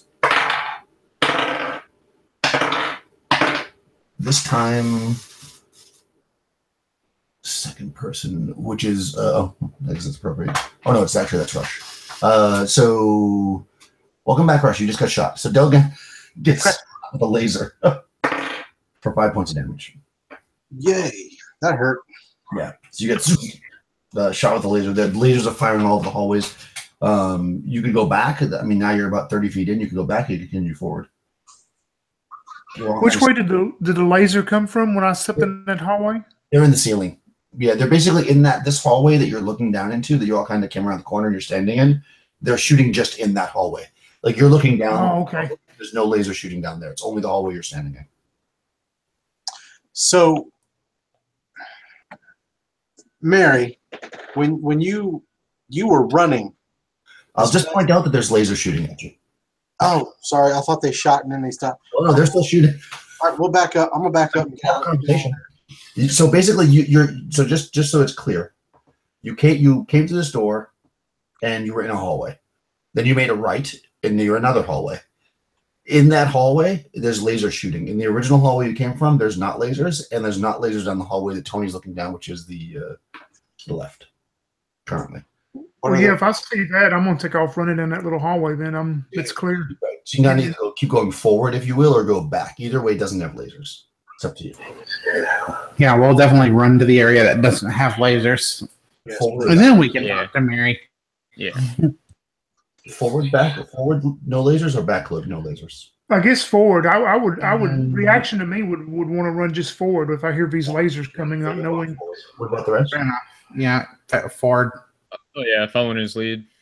Okay, yeah. So if you follow him, you run to this next set of hallways where there's no lasers firing currently. And then what were you asking, Mary? Well, all right. Well, first of all, once we get past there, so. And they stop, by the way. Still in a long hallway, or are we at some kind of intersection at this point? Yeah, so basically, if you run down, you went to the left, and you go down. You can go down about 30 feet, and then it turns to the left. Okay, so when it turns to the left, and we're not being shot at, do I see any more of those globes in the ceiling? Okay, so you're going to creep down to where it turns to the left and peek. Yeah, and there's also globes in the ceiling here. There's one every about 15 feet in every single place you see. Jesus. Yeah, so you're looking down. It only goes another like maybe 15 feet, and then it turns to the right. But the globes above us aren't shooting. Nope, nothing shooting at you right now. They also stopped in the other area. How far was that? If you went down the 30 feet and you made a turn to the left, it goes about 15 feet, and then it goes to the right. All right, cool. Yeah. So currently you haven't gone that far, so you don't know what you see to the right. But right now, this hallway is identical. It's got screens. It's got screens with crazy numbers going on. It's got flashing lights, and it has these little like semi-half globes in the ceiling that are shooting lasers at you. Well, we're shooting lasers. But right now, nothing's happening. What do you think, little friend? And I look down to my mouse companion. Oh, I guess we just continue. At least there's nothing shooting at us down this way yet. Yeah, not yet. It's the key word. If it starts, I don't know if I can take another hit like that. Maybe you should be in the middle, Mary, when you were running through the hallways, you were running at full speed, were you not? Yes, I was. And you didn't get hit. So far, every time we try to walk through the hallways, we get hit. But Mary, who ran through the hallways, did not get hit. So maybe they can't keep up if we move quickly. Maybe Mary should run first.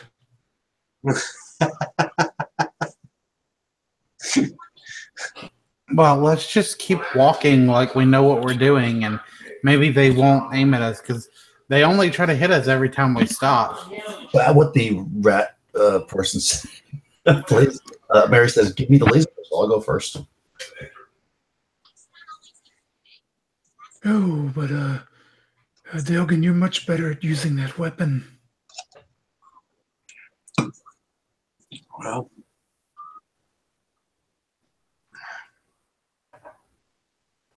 what are you going to do with the laser? Start shooting from the ceiling again. I'll take off running. All right, let's start off. Yeah, Forward or back? Straight forward. Just or yeah. And as we're running, I'm going to say, I told you we should have kept moving. You did. You sure did. I'm gonna die. 16.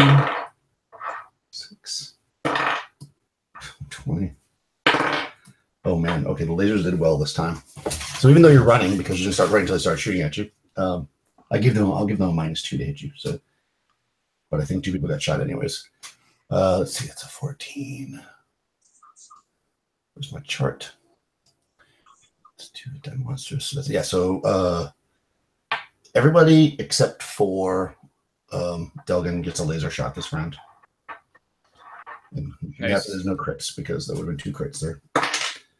So Alyssa, you get shot with a laser for 3 points. Let's see. Pleiades, you get shot for 4 points. As you see Pleiades running down the hallway and taking off, and this laser hits him, he just skids down like he's skidding into home plate as he's below 0 now. Oh, that would put him low. Okay, so go over and roll 2d12 to see if you actually die or if you stay at 4. 2d12, okay. See what happens. Mouse went. 15 total. No, I'm sorry. 2d6. Oh, okay. Because I was thinking, good Lord, 2d12? He even clarified, and you still said yes. And I was like, I'm not going to say anything. I didn't like it. Wow, that's still bad. 10. Oh, 10 is bad. Oh, man. Okay. Severed/destroyed limb. Oh. All right, so I'll take a leg out if I can. a leg? Yeah, because I think that would probably be best by my description. Okay. All right, so your leg is blown off. But, it's a laser, so I'm going to say it automatically cauterizes, so you're not going to be bleeding out. But you definitely lose your leg is blown off. You wouldn't rather you lose your tail? I was going to make the tail one of the don't those grow back? So I was gonna make the tail an option. I was gonna roll a d6 for regular limbs, tail plus or head. Anyways, you lose a leg, so you fall down. The last one hits Corvus for 6 points. Oh, nice. Some hit points. So yeah, Corvus is just bloody. You can see blood probably coming out from under his mask at this point. That didn't kill you though, right? Okay, so your leg's off, so you're going to be moving really slow. Did I lose any to dex or anything? Or Yeah, you should lose a d4 plus 1 dex, I think. Ooh. Oh wow. A 3 plus 1, 4, so I'm down to 5 dex. Okay, so you almost a negative on your. That's what I'm at. I'm gonna help you up and help you hovel. I'm gonna say, we need to get back to the hangar. Okay, so but as you run forward down this hallway, you see in front of you, and probably you're just about to get to it when you get shot. There's a door. Yeah, I start hobbling to the door. No, let's continue. We continue. Okay, well, yeah, I'll still help my friend up and help him hobble to this door. Okay, you approach the door and it slides open, and you see in front of you a room. Now this is important. Let me roll to see if you surprise what's in the room. God, you do. Okay, good. They do not notice you right away, so let me tell you what's in the room. Consoles and terminals fill the room. Lights blinking crazily. In the center, a giant holographic project of Valsumm, which is the planet that you're on, is displayed, slowly spinning into nothing. So there's like a giant globe spinning around the center, like a hologram of one. Every so often, a pillar of light can be seen rising from the planet. You see 2 giant cockroach-type humanoids working at a computer station, adjusting dials and levers. There's a third one. He's turned towards another screen kind of area where he's actually talking to a hologram. It's about a 1/4 size hologram of a man that I'm going to say that for sure Alyssa would recognize as the Lord of Zenga. So, and they're talking, and he says, the cockroach man says to him, "Your sacrifice is lost. Another need must be prepared." And then he says back to him, "It's not that simple. I can't just give you handmaidens all the time. People will get suspicious." And then the cockroach says, "Then you'll lose favor and you'll get no water and your air will become thicker until your people die." And he says, "No, you can't kill my people like that." And then he says, "Then send the sacrifice." So they're arguing about this, right? And he says, "Fine, fine." And he says, This time, your daughter, and you hear the man start to scream, and the hologram disappears, and then the cockroaches turn and start talking to each other in language you don't recognize. And we don't Well, recognize this is Never seen these things before in your life. Okay. Cockroaches. this angers me enough that I just pull my pistol from my holster and fire. Oh, bad. Fine. You can have a surprise round. You surprise them. I rolled a 1, so everybody can attack if you want. Mary is definitely going to attack. So anybody who wants to attack can make an attack at the cockroach people. Well, I will. Let's go in order. So Crystal, you go first. Yeah. So Alyssa shoots. Okay. And if you're shooting any kind of missile weapon, let me know if you roll a 5 or below. Okay. Because then you hit them and kill them automatically. Exactly. Okay. One of those hits armor class 7, and the other hits armor class 8, and the other hits armor class 1. Okay, so the armor class 1 definitely hits. I do 2 damage with that one. Nice. Okay. It seems mildly upset. How about Delgan? Does Delgan want to attack? So I'm going to put 2 in. You said there's 3 of them, right?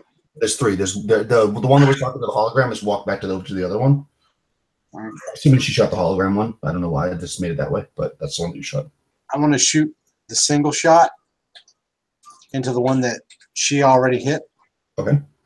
So that one is a 10, so that's a miss. And 2 shots into one of the other ones. Ends up being a 15 and a 1. And a 1. Okay. One's a hit and one is under 5. Okay. Nice. So the damage on that is 3. Okay. I'm using my revolver. Okay, and that's the one that she had already hit, right? Yes. Nice. Okay. He's hurt, but he's still up. And roll damage on the missed shot for the computer console that you shot behind him. Shit. Also a 3. 3, okay. Okay. Now let's move to plays. What are you doing? All right, here we go. This is gonna shock the whole game, but here we go. The first thing Pleiades does is he looks towards Corvus and he throws that first aid kit to Corvus and he goes, "I think you will need this much more. Then it will help me as you still see that I'm in shock." And at this point, I take out my black powder pistol and I turn the hilt of it up and I go to Mary and I want to knock her in the back of the head to knock her out. And then I want to say something to these creatures. Okay. All right. Make an attack against Mary just to make sure you can get her. Even though you're surprising her. You only need like 11 on the die, so okay, yeah, it hits her for sure. Yeah, she's dead. Boom. What are you gonna say? yeah, I'm gonna look at these. I'm gonna look at these creatures, and I'm going to go. I am a famous tradesman and a merchant, and I am willing to make a deal. This is the sacrifice you have lost. You can have her for my life and my friend's life if you let us leave now and give us some type of profit for this. Oh, interesting. Okay, what's Corvus doing? Mike is turned down. I was figuring that Corvus is too wounded to raise his rifle, so he's gonna pull out his dagger, and I was just gonna attack one of the wounded guys. I think the guy Delgan had attacked. Why is he gonna charge forward and try to stab a cockroach? Okay. Yeah. Go for it. In 11. 11 will not hit. If that's then you need a 12 to hit him. Okay, damn. Okay. Yeah, he kind of brushes you aside and he looks at you and he says,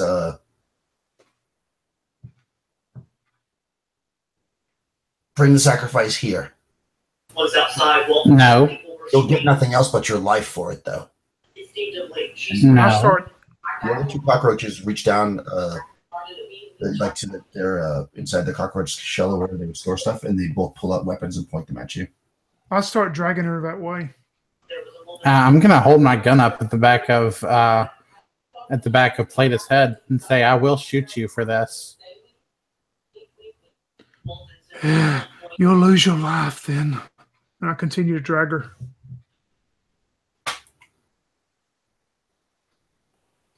Okay, let's roll initiative. I'm gonna. Order of combat here. Okay, they got a 6. Who's rolling on your side? Let's have the rebel there roll it. Too. Okay. Just because you're being a bad guy. Well, I hope if you really, I don't want to reveal too much now, but you've got the deal on the broom, and Daniel, if you can read, you understand what I'm doing. I wrote a 3. Mm-hmm. Okay, they're gonna go first. So they basically they see you pointing the gun at him, and the one of the guys is just gonna shoot at Alyssa. So let me just see. So just have to make an attack roll. So he's gonna shoot at you with it first. 15. That hits you. So make a saving throw, or you will be frozen. It's a freeze ray. I made it 19 over 14. Okay, so you feel like this like paralyzing shock of the cold on you, but you're able to shake it off probably because you're so pissed off at the rat. The other two don't do anything because they're waiting to see what happens. So now it's your side. What you like? So I'm gonna step out, and I'm gonna try to. I'm gonna just kind of look at Pleiades for a moment, and then I'm just gonna try and do a fast triple shot on one of the guys. Oh, you're gonna shoot them? Okay. Yeah. All right. Yeah, son of a bitch. Because if I'm wrong,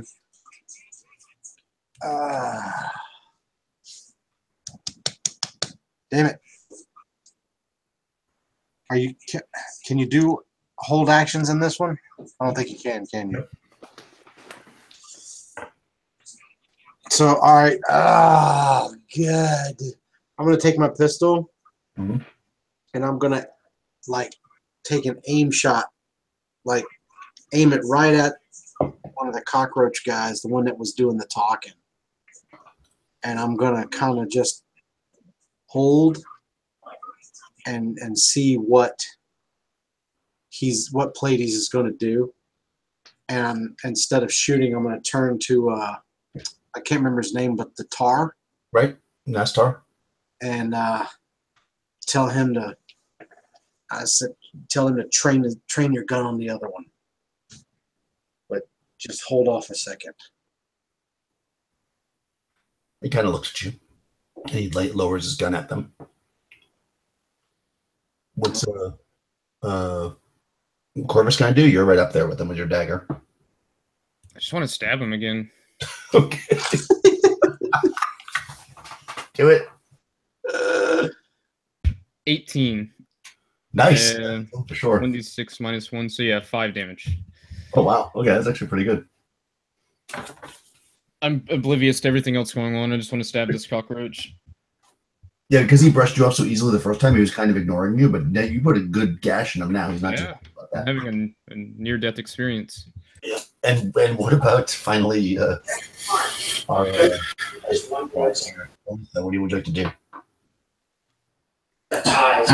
Well, I'm aiming this gun right at my friend, and my hand's shaking because I don't really know what to do. But seeing out of the corner of my eye my other friend slice this cockroach, I'm going to turn and also shoot at that cockroach 2 times. I missed once for sure, and the second time, Was it 5 or less? Oh, I'm sorry. Way less. It was a modified 1. Okay. And the second one hits an armor class of 4. Okay, that hits. Give me damage. Okay. So for the cockroach, 1 damage. God damn it. And the computer takes 2 damage. Nice. Okay, cool. You see smoke start to rise in the computer. Okay, cool. Initiative again. 2. 4. Okay, you guys go first. What do you want to do?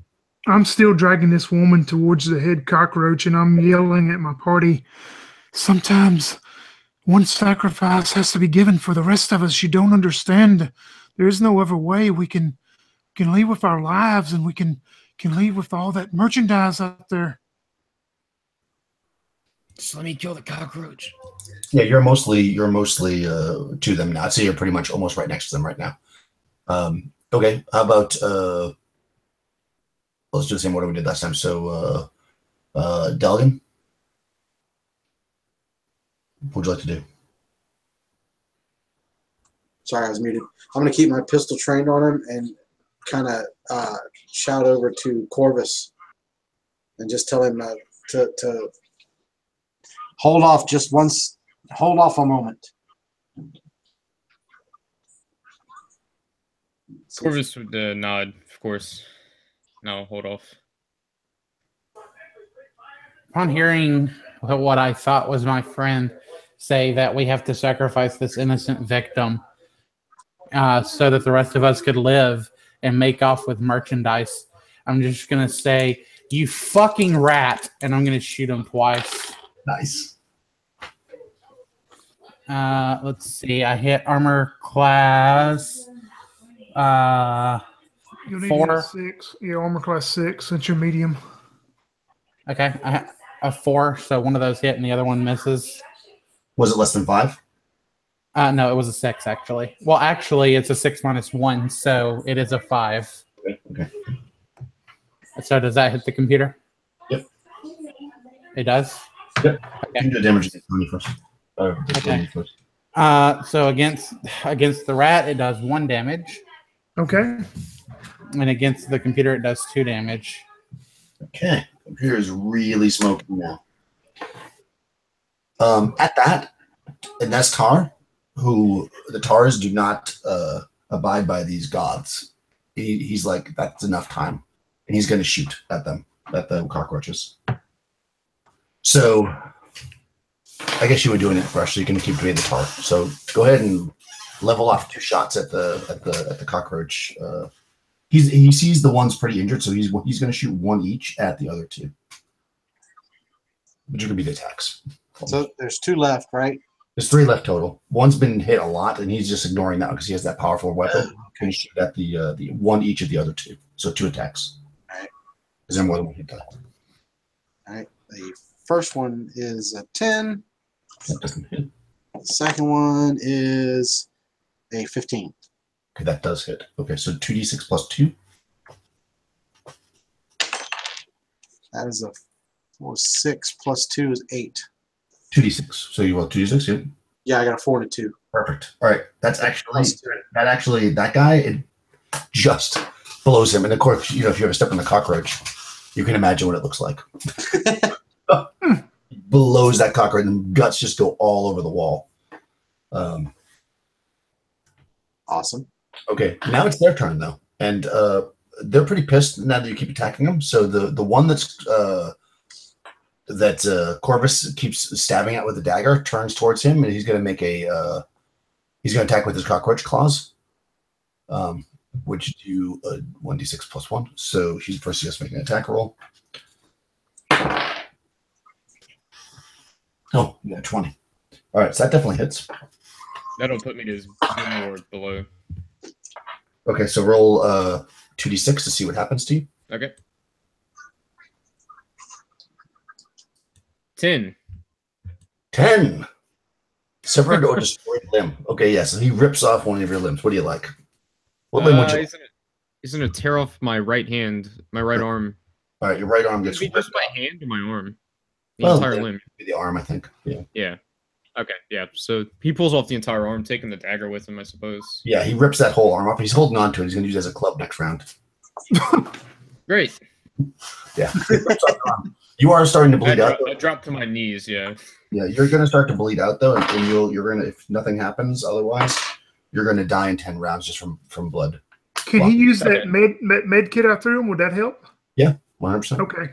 Remember, because I threw it to you right before I did my. Right. You sit on the ground, try to pat yourself up if you want. It takes a round, but you can do that if you like. Okay, that's what I'll be doing. All right.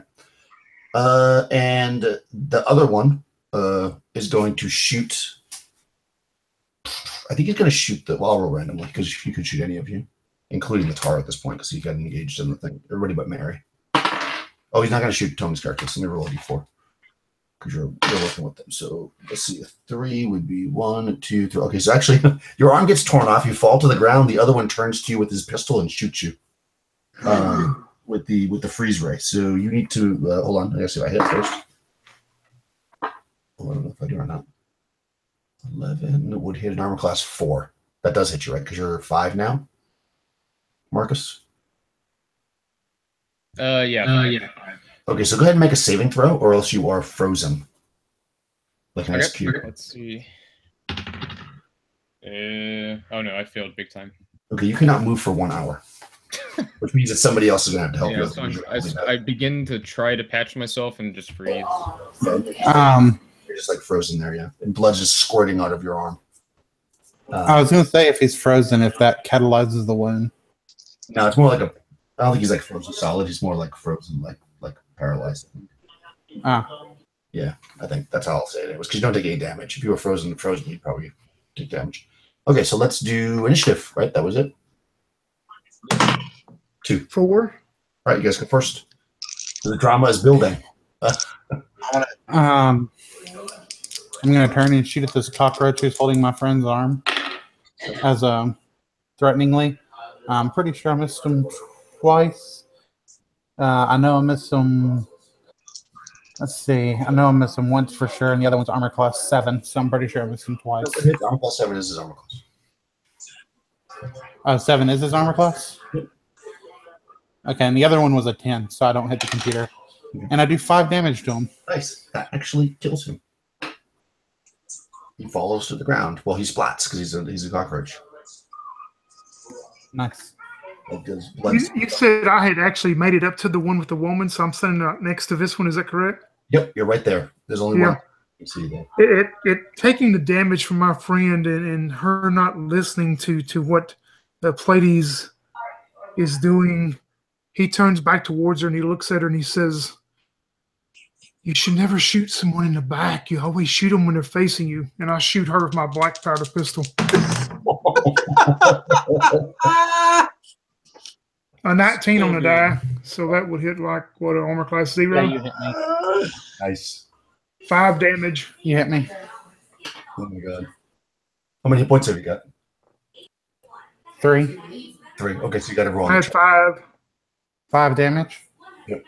So roll 2d6 to see what happens. Yep. Okay. I rolled 9. 9. Okay, so it hit something internally, and you're going to be bleeding out. Okay. How many rounds do I have to live? You lose 1 hit point per turn. Okay. So it'll allow for you to actually die. Like you'll take like 30, 40 minutes. Yeah. But you can use a med kit to fix it. So it's not as long as you survive this combat. Well, and you have to make a choice because you only have 1 med kit. Somebody's gonna die. That's not true. You can cauterize the arm another way if you want. I mean, you can figure it out. I got an idea. Yeah, I'm going to use my revolver, and I'm just going to pump all 3 shots. There's only 1 left now, right? There's only 1 left. He's got the freeze gun. I'm going to pump all 3 shots into that guy. And I got a 15, a 16, and an 11. I don't think the 11 hits. No, it doesn't, but the other 2 definitely hit. But the 2 hit. All right. That is I rolled a 6 and a 1 for 7 total. Nice. 7. Okay, he's still up. Ah, son of a... That was good, though. Who is left? That's everybody, right? The tar. Okay, go ahead. Shoot for the tar. He's got only 3 shots. No, he has 2 shots left in his gun, so go ahead and he'll unload them both on the one guy, I guess. Just to be safe. I'm in there making noise. Oh, shit. Into the floor. I'm good with the 15. I got a 15 and a 6 on that one. Okay, good. Yeah, he's really has 5 hit points. You can go ahead and roll. All right, so that's 2d6, which is a Yeah. 5 and a 1 plus 2, so that's 8. Okay, yeah, you the tar blasts him, and again he splats all over the computer console, and you're kind of, there's like a moment of peace where there's nothing going on right the second, and then you can really smell the smell of burning where the computer is starting to molder, we'll say. The tar dies. I'm taking his gun. You got 3 arms to use it. Oh, right. Damn it. 3 arms. Yeah. Okay. So, my suggestion right away is, I've got 2 flares. Oh. In my backpack or whatever. So I'm thinking that if I light both of those together, hold them together, flares burn pretty hot and intensely. I'm thinking that I could do an ugly cauterization job on crap, what's his name? Corvus's arm. Yeah. And then we can use the med kit on Alacia. Okay, go for it. That's my plan. So okay, roll a d6. Don't get a 6. Roll d6, don't get a 6. I'll give you a 5 and 6 chance. I got a 4. All right, good. Yes, you're able to do it. It hurts like hell, but you cauterize them. You probably Wait, are we out of combat? the guy's dead. He's frozen. What about the rat? Well, unless you're fighting the rat, yeah. He was going to sacrifice this girl, and he just shot me. Yeah, I'm going to shoot him back. Well, hell, you shot me first. Oh well. I didn't consider it over. You shot at me. I'm going to kill you now. That's right. So roll initiative against each other. I don't think. I'm going to yell at the tar to go tackle one or both of them. He's not getting involved. I rolled a 4. Okay, what'd you get, Tony?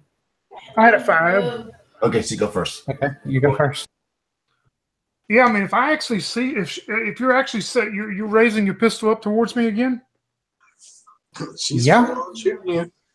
You were on the side of these frickin' cockroaches. I'm not taking any chances at this point. You don't know what I'm doing, but anyway, if you raise that pistol up to me and I see this last cockroach go down, I swing this girl up in front of me that's unconscious, and I go, if you're gonna, and you can tell I'm very labored breathing as I'm down to 1 HP. You're gonna see, you're gonna have to take her out with me. Then, if you're gonna shoot me again, at least you can do it face to face this time. And I'm not doing anything but sitting there looking at her as I'm holding this girl in front of me. Okay. Yeah, I'll give you cover. So if you want to still shoot him, he's gonna have a minus. You have a -4 to the AC. So do we have the ability to shout at them one more time? Well, you're burning right now during this round. Say what? You ran over and started doing that, and then you see this happening. Yeah, but he still gets her move first. You can shoot him. He's going to be -4, so because of this cover. But if you hit within the range of the cover, then you hit the girl. That's how that's going to work. I'm going to use my silver tongue speaker ability, and I'm going to say, you don't want her to be involved in this. Just put her down. This is between us now. Oh, okay. You got to make a saving throw, Tim. Saving throw, okay. What does it fail? Okay. So likely you would do that because you're under the influence of the silver tongue. Okay, yeah, I'll just drop her. You don't let her slump down on the ground then. Mm-hmm. Okay, so what's Herway's intent just before we roll initiative? Are you going to still continue to fight, or is that enough to get him stopped? I'm still frozen, right? Yeah, you're still frozen for an hour. Yeah, so that's my intent. I'm just going to be frozen. My intent is to yell at both of them to just stop for a second. I'm going to continue to aim my gun, but I'm going to ask him why he would betray us. I did not betray us. I tried to tell you, you foolish girl, you won't listen. Sometimes you have to give up things for the rest of us to make it. Did you not understand that these creatures were fixing to destroy the whole planet? Or at least a large part of it, and sometimes you have to save the bigger part. Not by giving up innocent lives. That's madness. You would only sink to their level. But it was just a trick, right? Everybody roll a d6. 5. We got a 5. Also a 5. Wow. Okay, continue.